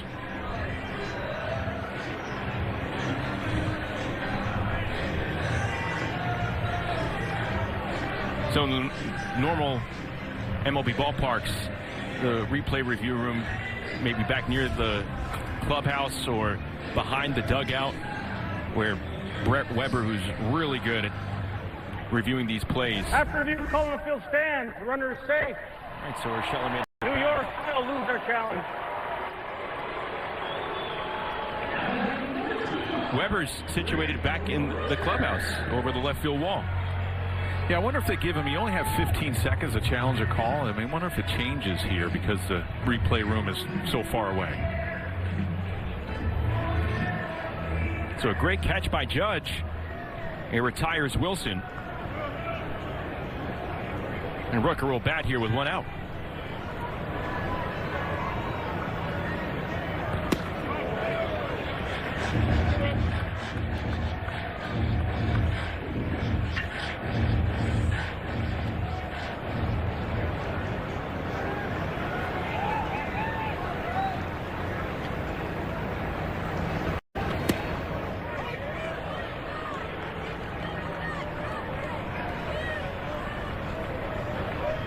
Yarbrough up to 64 pitches here. Yankees have Clark Schmidt going tomorrow in the series opener against Seattle.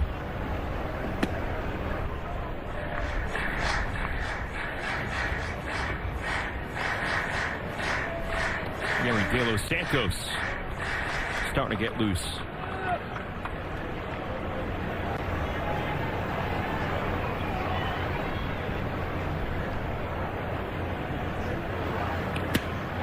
Check swing, and he went around.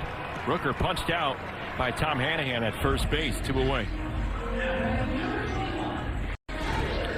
Well, that pitch at 89 miles an hour, when you're seeing a lot of pitches down in the zone and all of a sudden 88, 89 up, it gets on top of you quick, and you see it so well you just can't catch up to it, even though it's not your typical 95, 98 that you see around the league.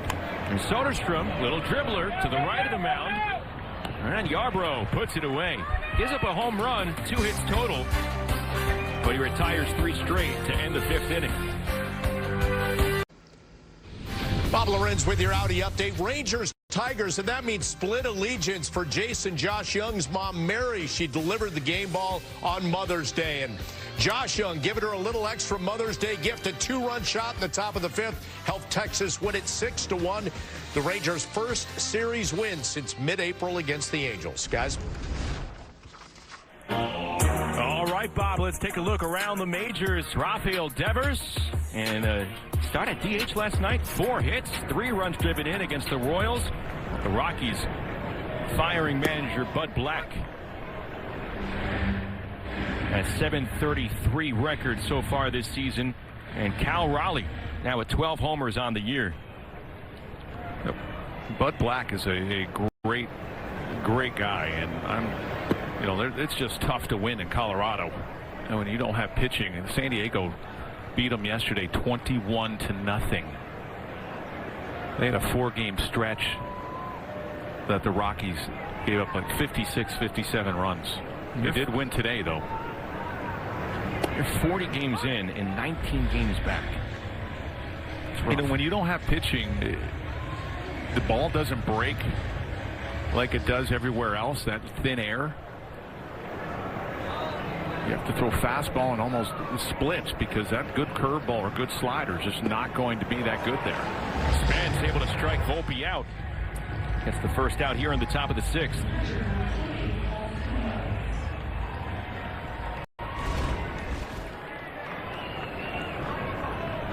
Well, there's that.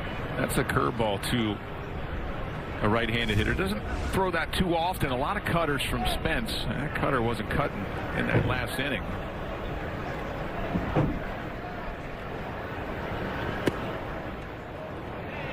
Misses low to Wells.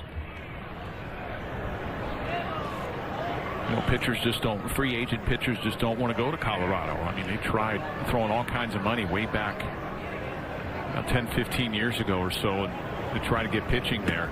That's before the humidor. Now they have that humidor. They throw the baseballs in there to try to keep the ball in the ballpark a little bit. It doesn't work. Yankees will be at Coors Field in a couple of weeks. Their second West Coast road trip this month. 2-0.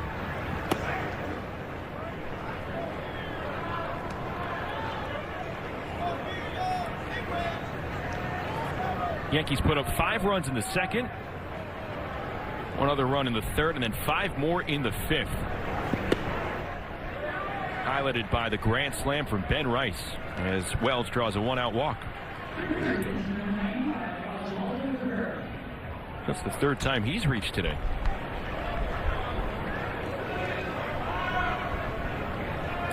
Here's Cabrera.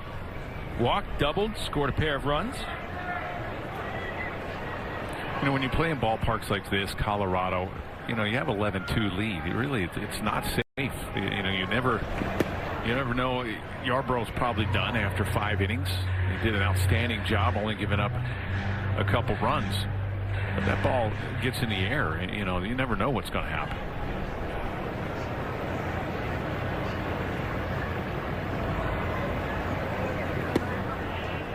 What kind of mentality do you have if you're a Yankee reliever here? Well, you have to keep the ball down, and I would think, and it doesn't happen anymore in baseball. The pitchers throw inside. you almost have to jam, continue to throw inside the jam hitters in elements like this.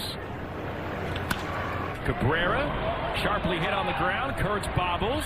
He'll tag Cabrera. Wells moves to second. It's a 2 away. If there's anything out over the plate, I mean, you've seen what the Yankees have done in this series. You're just going to get destroyed.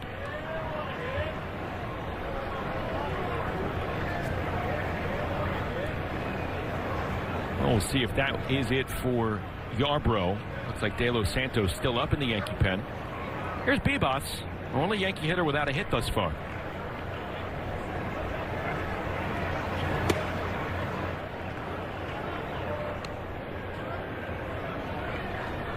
Here's De Los Santos.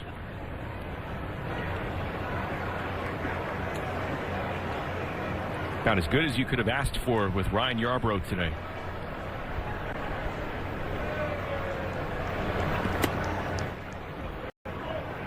Yarbrough threw 4 really good innings against Tampa Bay, giving up 1 run, and that spot start that Clark Schmidt couldn't go in. He wound up starting against the Padres and then coming in this outing. Had the 5 days, normal 5 days or 4 days rest, pitching in that 5th day. Bibas shoots it down the left field line, foul, and did a great job. Had the luxury of 11 runs by the offense.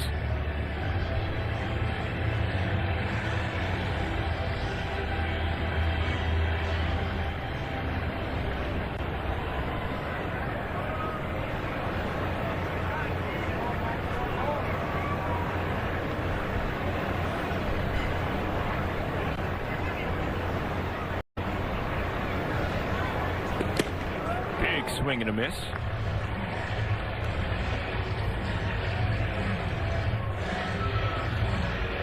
Bibas slamming down that front hip. Well, you'd like to see with 2 strikes him shorten up his swing. He had a chance to do it in his last at bat. He didn't do it, wound up striking out. Chases the curveball. There's strike 3. Yankees strand a runner out to the bottom of the 6th.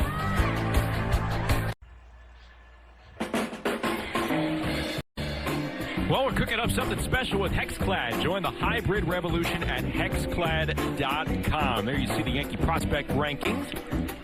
George Lombard Jr. recently promoted to Double-A Somerset. The top prospect, righty Ben Hess.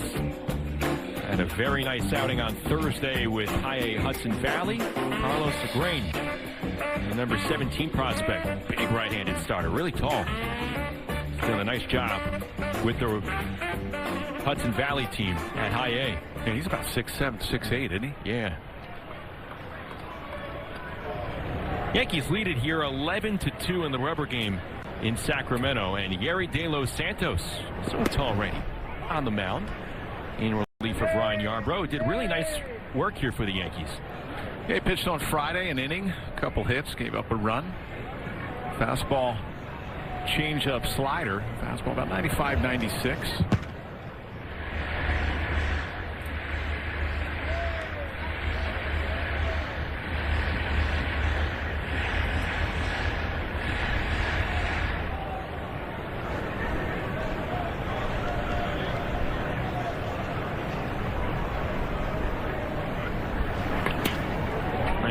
Hits it sharply on the ground. Cabrera puts it away.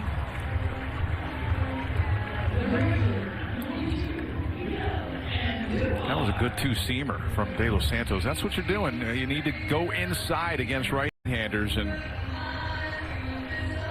so they're not able to lift the ball in the air. You try jamming them. That was a good pitch.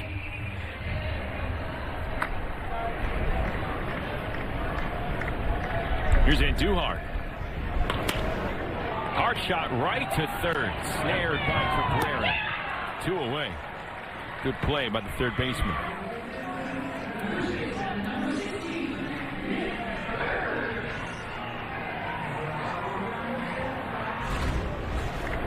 Here you see Cabrera. He plays a deep third. Have to.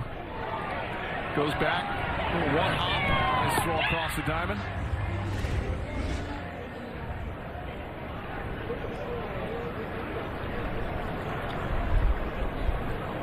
There's Kurtz. He's first baseman. The rookie 0 for 2 so far.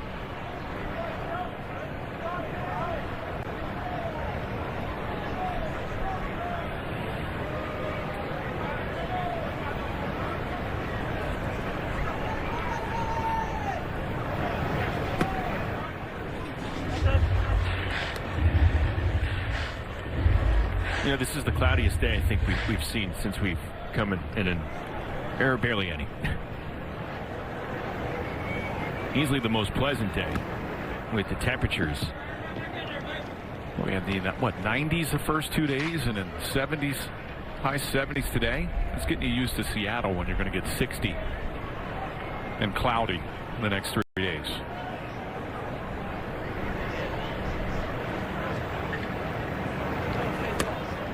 Three and one to Kurtz.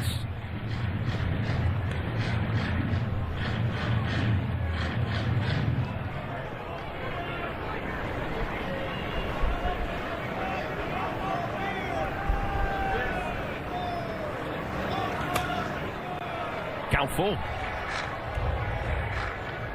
The A's are going to head out of town and go play at Dodger Stadium and then come back up and play the Giants in San Francisco. That'll be an interesting series. Big swing and a miss.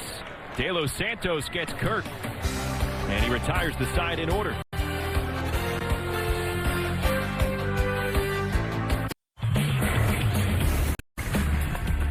A stretch of the imagination.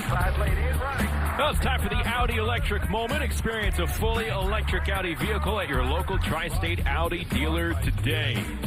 Man of Steel, Ricky Henderson. He was fun to watch, fun to play against. Got a run home looking up, out of here. Really? Fun to play against? I did. I like pitching to him. Well, I like watching him on the base pass. I didn't want him getting on when I pitched, but you know, he had a great career. Every time he knew he was stealing second and third every time he got on. I faced him with the A's and then also when he went over to Toronto. An incredible career. And it's not hyperbole. He's one of the best players ever to play the game. Gone too soon. Yankees up 11-2. Here's Rice, who hit that grand slam. And another hit by pitch. The second time he's been plugged today. And that was a changeup from Alvarado. The first time he had a breaking ball in, got him off the knee. Well, this gets him in the other knee. First time he got hit in the left knee, and that one gets him in the right knee. 6th hit by pitch this season for Rice. Now leads the American League.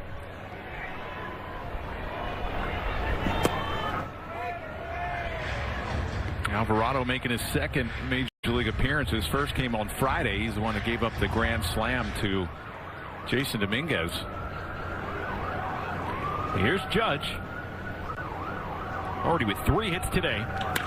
And a bouncer through into left field. A 4-hit afternoon for Aaron Judge. Rice moves to second. And the Yankee offense continues to roll here in the rubber game. Well, the pink bat is working for Aaron Judge. This is a slider. The cement mixer just stays out over. You can see the spin. Had no break to it.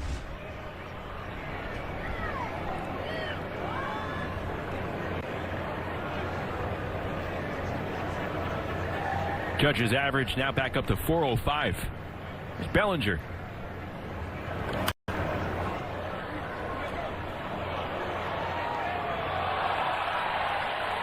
Judge entered the day at 396.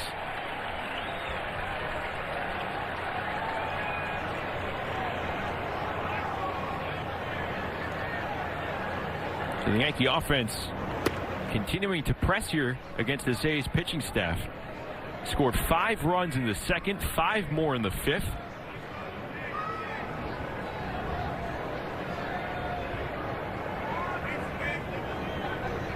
Those were the big innings against Luis Severino and Mitch Spence.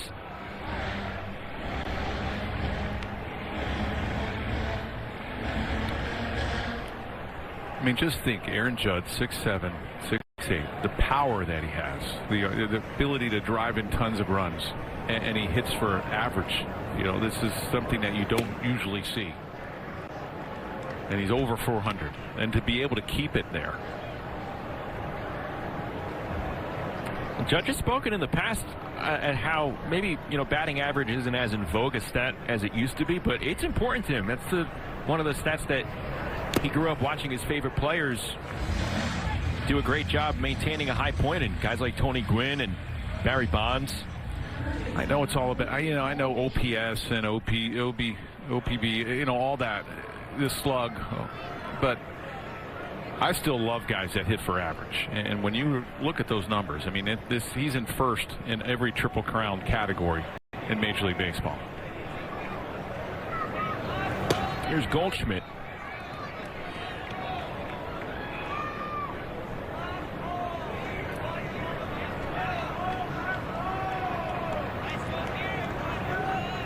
He's consistently performed when he's near his hometown. Entered today with a .333 average against the A's and Giants in his career. And that average only going up, like we keep talking about.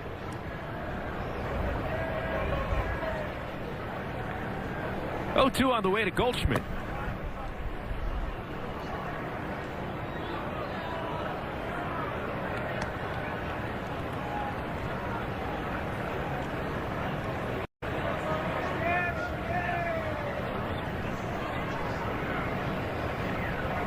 Goldschmidt has a pair of doubles.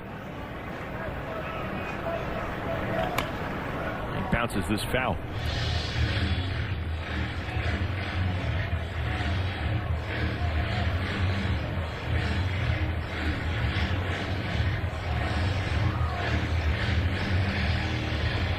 And you see Rice, Judge at first.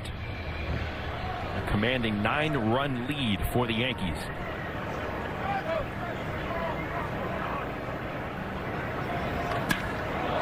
In the air, right center field. That's going to be a bouncer over into the bullpen for a ground rule double. Rice will score. Judge will go to third. It's the third double of the day for Goldschmidt, and the Yankees are back up by 10. It's 12-2. Another pitch up in the zone. That was a two-seamer from Alvarado. Gets into that right center field gap. One hop right into the Yankees bullpen. And the Yankees keep adding on.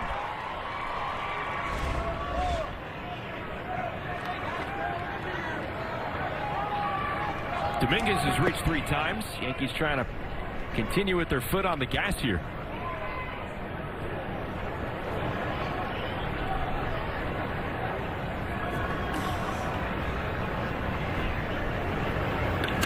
Roped foul.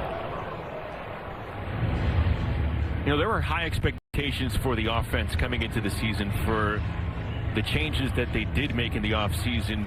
Get more athletic, maybe better at running the bases.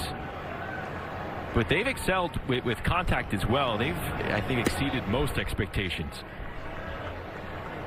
Well, then you come into Sacramento and elevates everybody's confidence.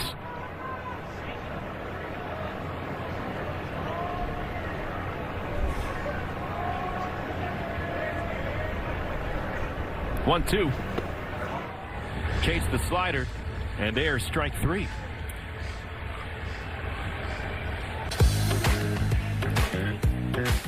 Well, fans, this year marks Yogi Berra's 100th birthday, and the Yankees have a special giveaway to help commemorate it. On Friday, June 6th, the first 18,000 guests will receive a special Yogi Berra U.S. Navy bobblehead that recognizes his military service, courtesy of State Farm. Tickets are going fast. Get your tickets today at Yankees.com.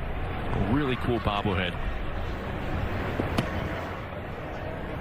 Be given out appropriately on D-Day, June 6th. 81st anniversary.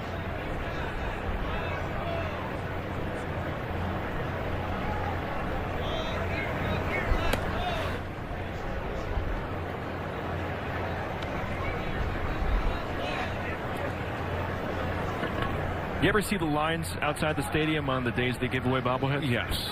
Crazy. Oh my gosh. The last one was the May 4th one. Giancarlo Stanton's bobblehead. Volpe sends it deep into right field, and Duhar able to make the catch. And the side retired. Yankees get another run on 2 hits. They lead 2. 12-2 Yanks in Sacramento. Time for your Ford Studio update. Bob and Flash with you. And on the pregame, you talked about the challenge of Aaron Boone piecing this together today. Challenge accepted. Yeah, I thought it was going to be a tough afternoon for a manager to piece it together. But when you have a veteran lefty who goes out there and gives you 5 quality innings, it makes Aaron Boone's life a whole lot easier. Oh, and you throw the offense on top of it. 12 runs, 15 hits, and 7 innings. Aaron Boone has had a stress-free afternoon. A lot to break down coming up on the postgame. We'll hear from Boone and a lot more. Guys, back to you.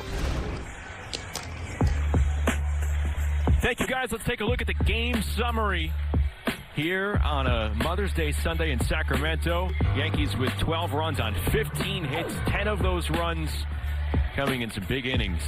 5 in the second, 5 in the fifth. Ben Rice, his first career grand slam. Ryan Yarbrough doing terrific work as the Yankees roughed up their former teammate Luis Severino for 8 runs in 4 innings.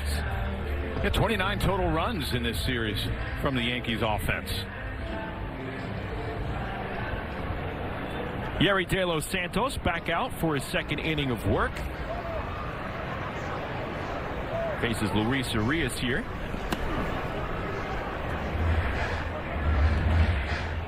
So Yarbrough, all week, Aaron Boone asked who the starter will be for Sunday. Yarbrough's name was floated around, ends up being Yarbrough, goes 5 innings, allows 2 runs on 6 hits. The spot opened up because the Yankees designated Carlos Carrasco for assignment. And Meredith, you wonder how the Yankees are going to, I don't want to say patch together what they could do with the 5th starter spot, but how Yarbrough factors in given the state of their pitching situation. Well, I think if you look at what he did today, there's no reason not to give him an opportunity. You have to look at the schedule and consider they have some off days, so they could maybe finagle some things and maybe won't always need a 5th starter. But you saw the way he pitched against Tampa. You saw what he did this afternoon. It's nice for the Yankees to have an option on the active roster. And the thing with Yarbrough, he's used to going back and forth and playing different roles kind of interchangeably. So you don't necessarily need to worry about him not being on a set routine. But Aaron Boone was also asked about Marcus Stroman today. He threw a live at the stadium a couple of days ago trying to work himself back, and he still felt pain in his knee, discomfort in his knee. So there's no timetable on him. It doesn't look like that is going to be resolved anytime soon, and they don't have a tremendous amount of depth that's on the 40-man roster in the minors. So they're kind of going to have to go with what they have right now, Justin. As of right now, that is Ryan Yarbrough. Well, they're building up his pitch count. 67 pitches today. 64 in Tampa, so he's a valuable piece.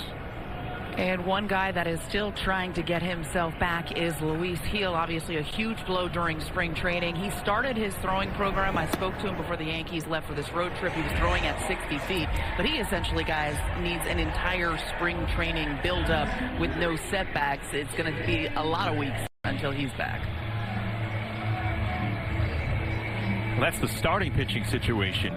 You know, Jonathan Loaisiga is currently rehabbing as well. And, man, what a piece that could be for the Yankees bullpen. We know when Jonathan Loaisiga is right, he can be electric on the mound. He's expected to throw back-to-backs this week. If that goes well, you can expect him to join the Yankees in the Bronx relatively soon. Bellinger tracks down the fly ball off Bleday's bat.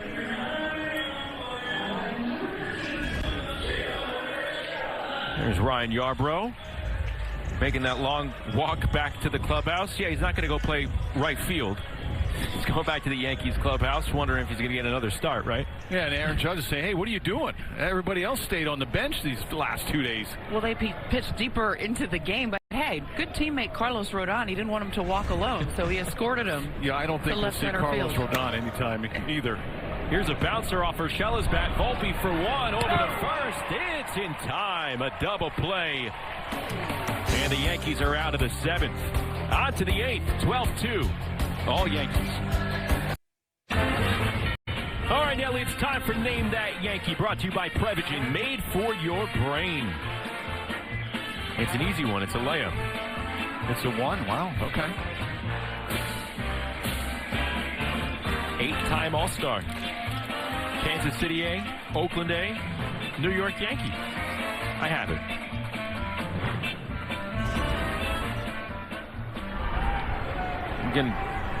I'm gonna brag when I get it that quickly. You have it? No. Oh.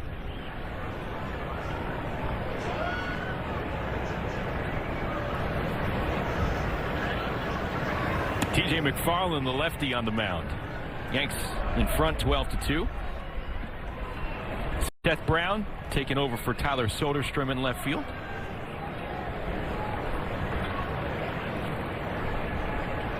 You still don't have it? I got a lot of things going on. I got you. It is a Sunday one.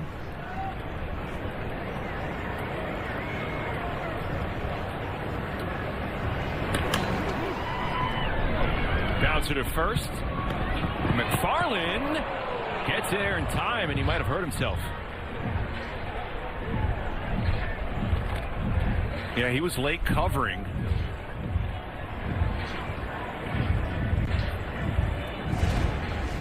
You watch it. He falls off to the third base side, and he just is late covering, and once he gets off that mound, then he starts cramping up right there.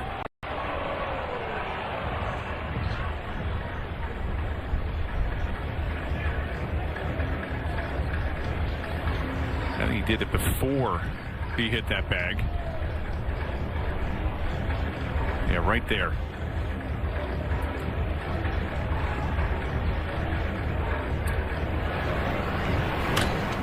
Take a look at the race. Stutter step.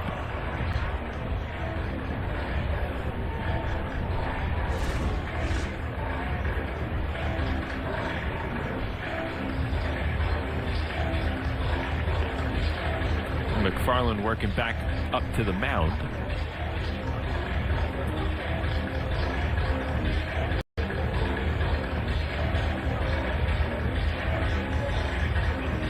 Not an easy play. You'd think, oh, rudimentary, yeah, you practice it all the time. It's still really tough, no? Well, if you break late off the mound, I mean, you make it tougher on yourself. I mean, you work on this in spring training all the time. In PFP, it's every single day, covering first base, comebackers, trying to turn a double play. You just got to assume anything that's hit to the right side, you got to bust over there to first. Just go, right? And when you're late, you know, sometimes things like this happen. Try to throw any, that's it. Oof. So McFarland's going to leave this game. Next pitcher will have as much time as it's needed to get warmed up. We'll be back after this.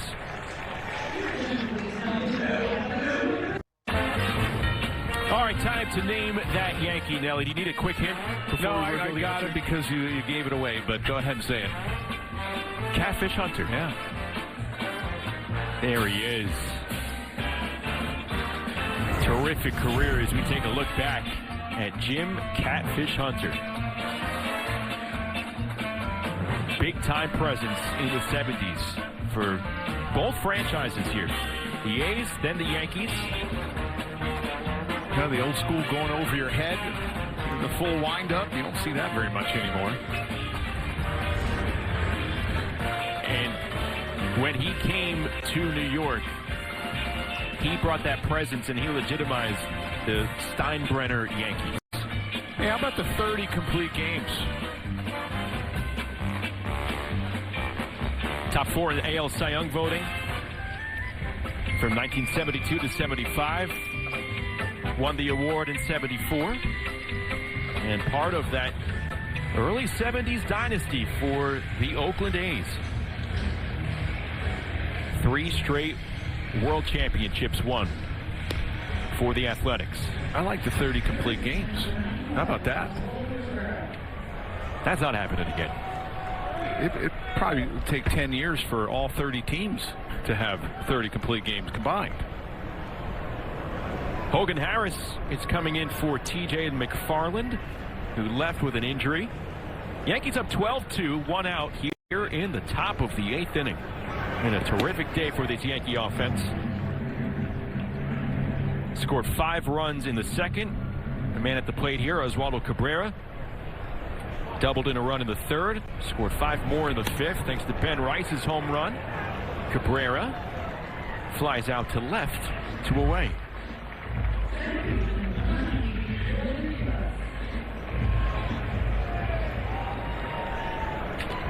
Bemis is the only one that hasn't joined the hit parade today. 0 for 4. There's always one not invited to the party. Yeah.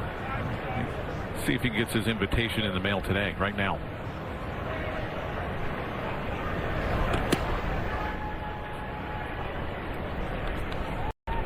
Two strikeouts, RBI ground out for Bibas.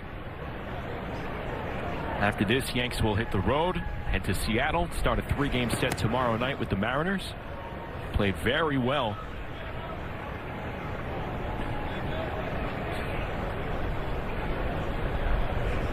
First, they got to get the final 6 outs here in Sacramento.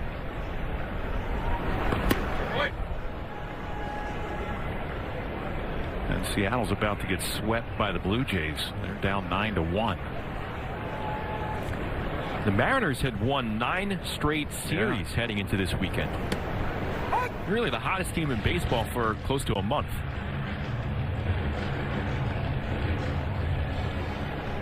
There's a lot of Blue Jays fans that come down and watch the games in Seattle when they play the Mariners. So Bibas reaches base. That means every Yankee starter here in this lineup has reached base today. So that's like coming to the door, opening it, and seeing everybody partying, and then they close the door on you. Hey, congratulations to Trent Grisham on being voted the Montefiore Einstein Player of the Week. A pair of homers, had a triple as well. All in his last several games. Big week for Trent. 10 home runs for Grisham. 17 has been his high, and that's in a full season. 152 games when he's with the Padres. He's got 10 already. And the overwhelming majority of them have really made a difference. Yeah. 7 of the 10 have either tied or given the Yankees the lead.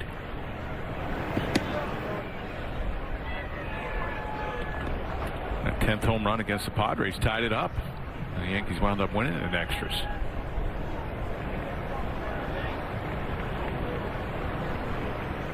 Trent Grisham, despite the limited playing time last year, and maybe the overall numbers wouldn't illustrate it, but he definitely had some big hits for this team. I remember going back to Fenway Park right around the trade deadline, kept the Yankees alive for an epic extra innings win at Fenway Park. They were down to their final strike. He hit a ball off the monster to keep the game alive.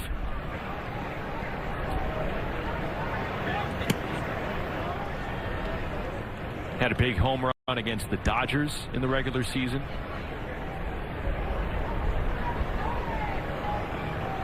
It's the day off today. And that configuration of outfielders and trying to figure out who's going to start, who's going to sit each day, it's kind of become a really nice problem to have for Aaron Boone and the Yankees, because it's just a great way to keep everybody fresh. Exactly, you're absolutely right, and I'm sure Grisham is glad that he has that day off once he got to the ballpark and saw the wind blowing, where as hard as it is out in the outfield. Had a little tough time yesterday. I was asking him, he got on the bus and said, hey, how was it playing the outfield yesterday? He's at typical PCL park. Here's Pablo Reyes. Pinch hitting. Grisham likely will enjoy a full day off. So Reyes batting for Judge.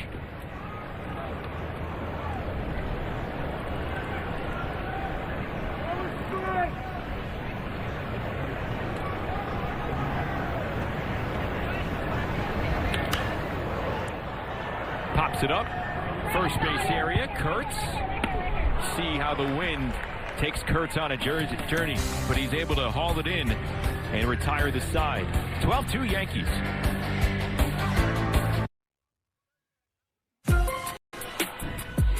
Taking a look look at the upcoming schedule brought to you by your local Tri-State Buick dealers. Again, starting tomorrow in Seattle. 3 with the Mariners, then an off day on Thursday, and then it is the series that we have had circled on our calendar. Yankees and Mets. First iteration of this year's Subway Series in the Bronx. It is going to be a big one.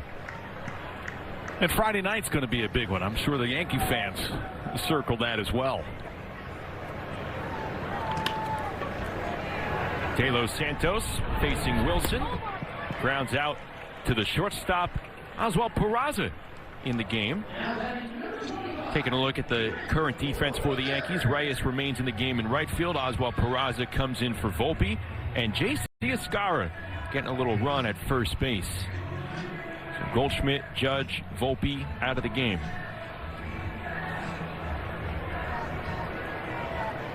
Here's Brent Rooker.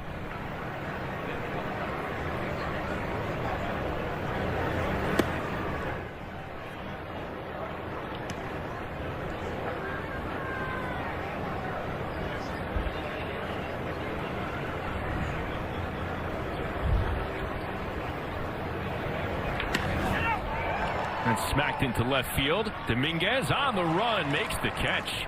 Going toward left center field.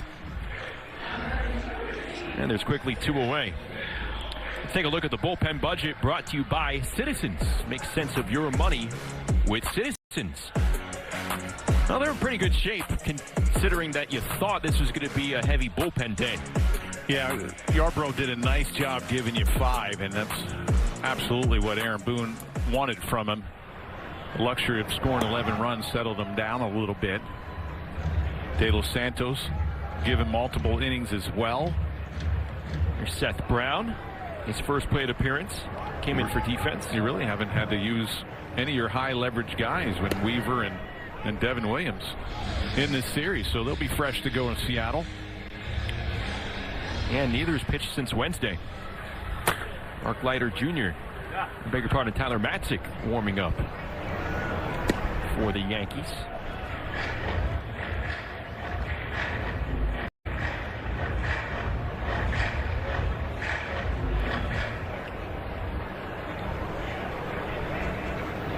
(3-0).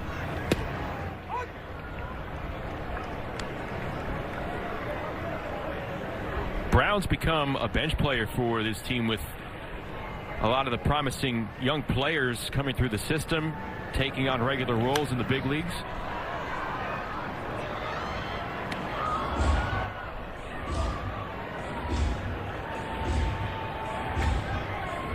He was looked at as one of the few power bats on some of those ace teams that were really bad several years ago.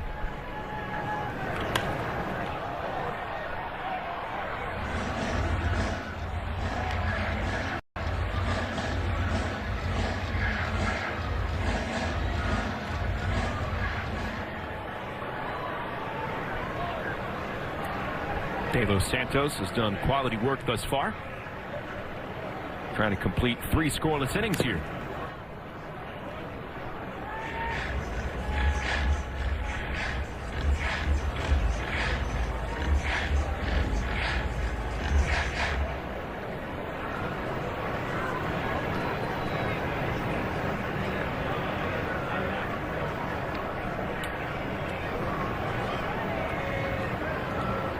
Payoff pitch on the way to Brown. And it's again fouled off.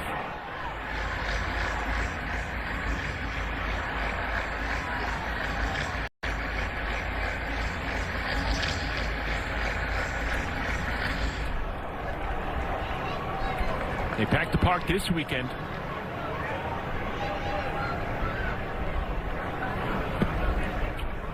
And De Los Santos loses Brown. I have to really appreciate the people who are working at this facility all weekend. They've been extremely nice. Hey, Wednesday, host Gracie Cashman sits down with Anthony Volpe for an entertaining look at the numbers that have defined his career. Watch the season premiere of The Story of My Number, presented by the New York Lottery, this Wednesday, following Yankees coverage on Yes and the Gotham Sports app. Langoliers now hits. Yeah, you got to figure everybody that's working in this facility. I mean, they're seeing a game every single night. Big crowds this weekend. Yeah. No breaks when one team leaves town. So right after the A's leave for a road trip, the Giants AAA team, the Sacramento River Cats, they come in and have a homestand. Bellinger puts it away. That's 3 scoreless innings for Yerry De Los Santos. We head to the 9th. Yanks up 10.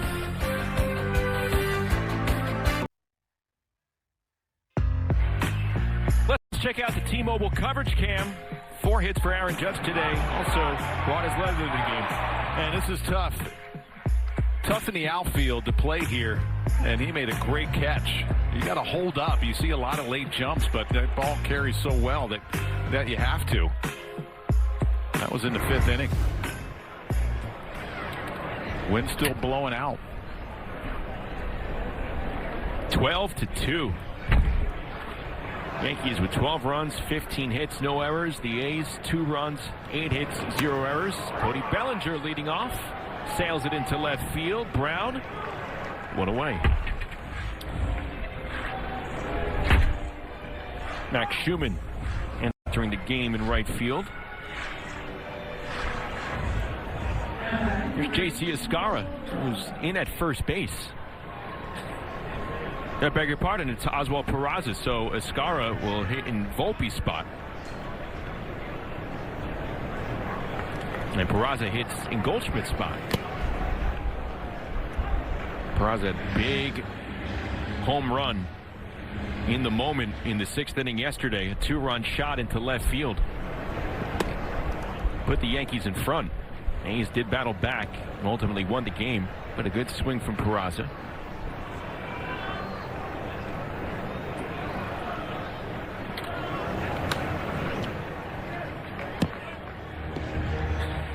Let's take a look at that home run from yesterday. He got a breaking ball up in the zone. He just tomahawked that off the foul pole.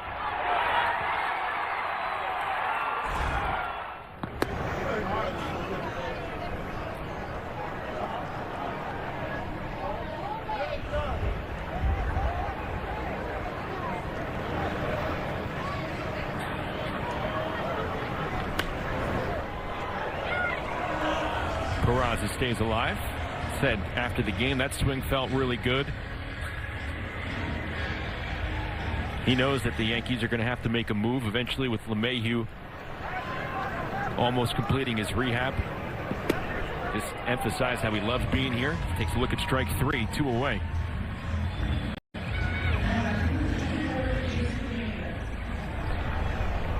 To 2 away, nobody on. Jason Dominguez, who's had a very productive series here in Sacramento. He stands in for the 5th time today. We're walking 2 singles for the Martian.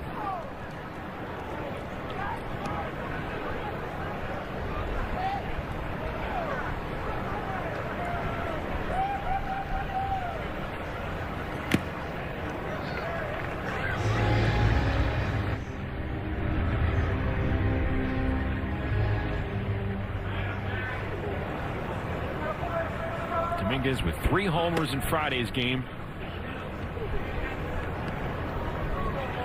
Here today, a pair of runs scored like we mentioned. Right in the middle of the offense as the Yankees blew this one open in the 5th. Ben Rice with a grand slam.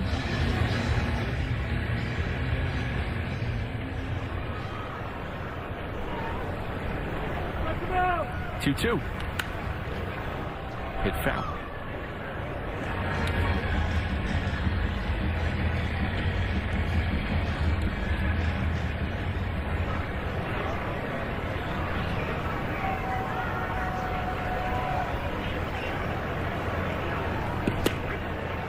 Takes a look at strike 3. Hogan Harris freezes Dominguez.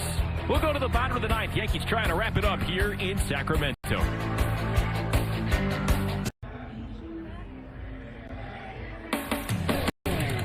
Yankees Baseball on Yes is brought to you in part by Montefiore Einstein, the official hospital of the New York Yankees. By Nissan. At Nissan, we make cars that thrill. Experience the thrill for yourself today. Shop NissanUSA.com. And by Bet365. Whatever the moment, it's never ordinary at Bet365.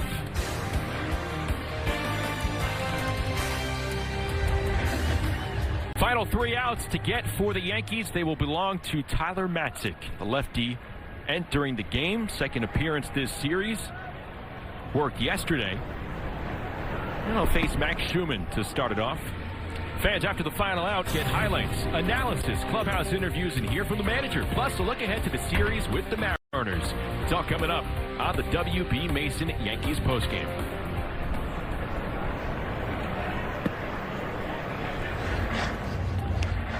We saw going into break that water tower that said Sacramento on it and America's Farm to Fork capital. Did you know about the farm to fork? I know reputation? the farm to table. I don't know about the farm to fork. What do you eat with your hands all the time? Farm to table, and then you eat it with a fork when it's on the table. You go out to a farm and just start eating in the field. I've never heard that expression. You? Yeah, I'm with you. Mostly farm to table. There it is. America's Farm to Fork capital. There's been good food here. I'll say that for sure. Ben Rice is now catching for the Yankees, so the second time this series he's getting some work in behind the plate. Did it on Friday with the Yankees winning 10-2.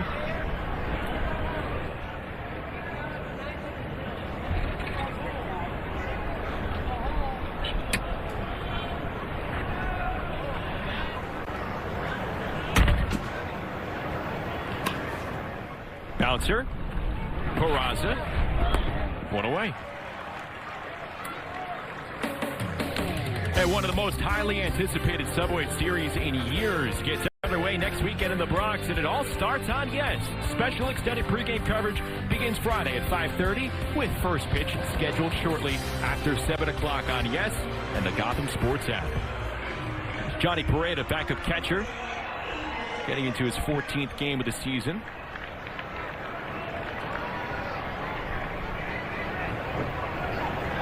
It's going to be a nice, happy flight to Seattle after this one. Well, they lock this down. They win their second series in a row. That's what it's all about, winning series.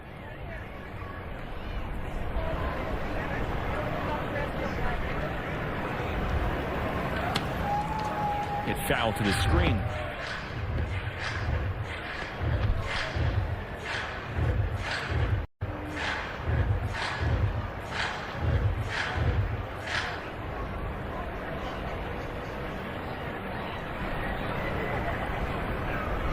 Oh, 2. Stayed back. But you know it's Rice catching because he doesn't have any of the pink Mother's Day gear on, like Austin Wells did.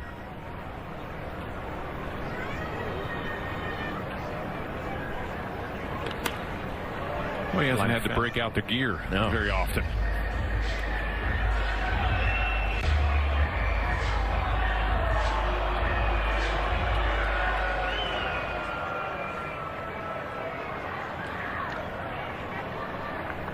Matzik trying to pitch a clean ninth to close this one out.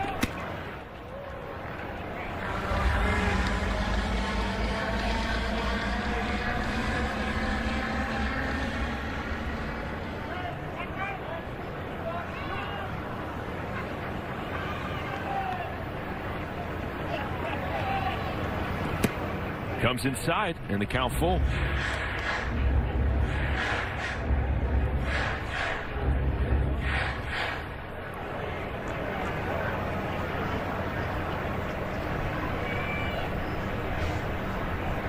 Payoff for Matzik. Got him out of the outside corner. Pereda looks at strike 3. And the A's are down to their final out. Well, you have a 12-2 lead, and you drop a 3-2 slider. and gets the strikeout.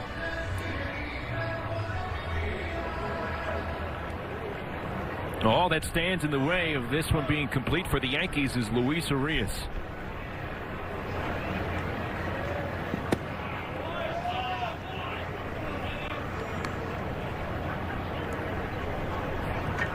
He gets the high strike call against Pareda, and there loses the low strike call.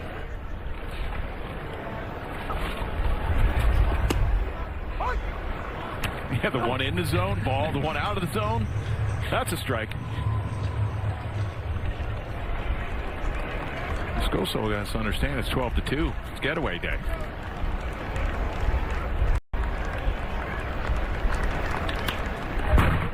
Fouled hard. Just by the A's dugout. And the A's down to their final strike. Yankees faced their former teammate Luis Severino, and they roughed him up. He allowed 8 runs in 4 innings. They've been cruising all afternoon. 1-2 the count. The pitch. And he fouls it off to stay alive.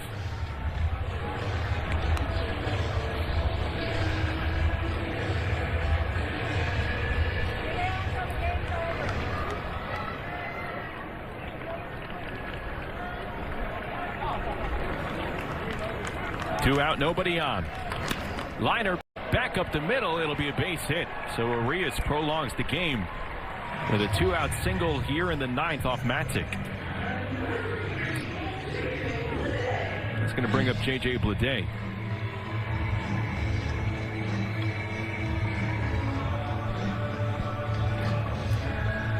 Clark Schmidt is going to get the start tomorrow in Seattle. I think he's very happy that he missed this by a day with these wins. I wouldn't be sad either.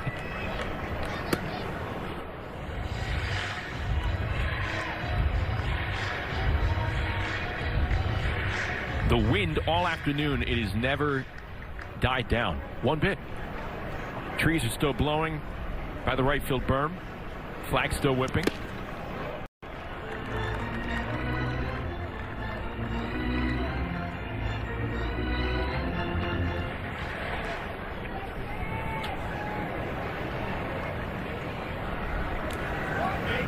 Bleday skies it into right. Reyes right there to put it away, and that's the ball game. Yankees win it 12-2 to take the series from the A's in Sacramento. Well, the Yankees offense showed up again. 12 runs, 10 on Friday. Outstanding offensive production, a lot of homers, but a great job by Ryan Yarbrough, who gets his first Yankee win, going 5 innings of 2-run ball. Great work from Yarbrough. Aaron Judge with 4 hits. Ben Rice, his first career grand slam. All Yankees in the rubber game here on Mother's Day. 12-2, the final in Sacramento. We'll be back after this.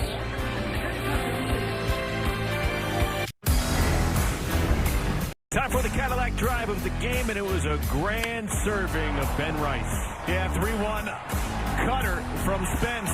His first career grand slam, the second of this series.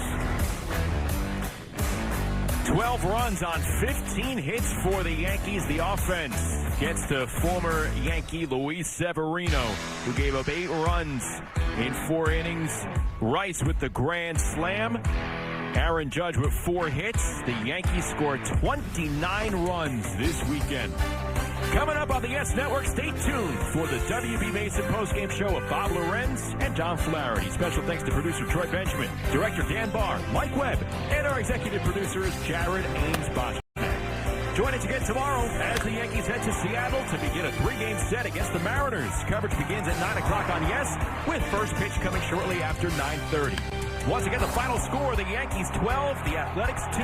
For Jeff Nelson and Meredith Morakovitz, I'm Justin Shackles saying so long from Sacramento and a happy Mother's Day. Now let's go to Bob Lorenz and John Flaherty, who are standing by with the postgame show.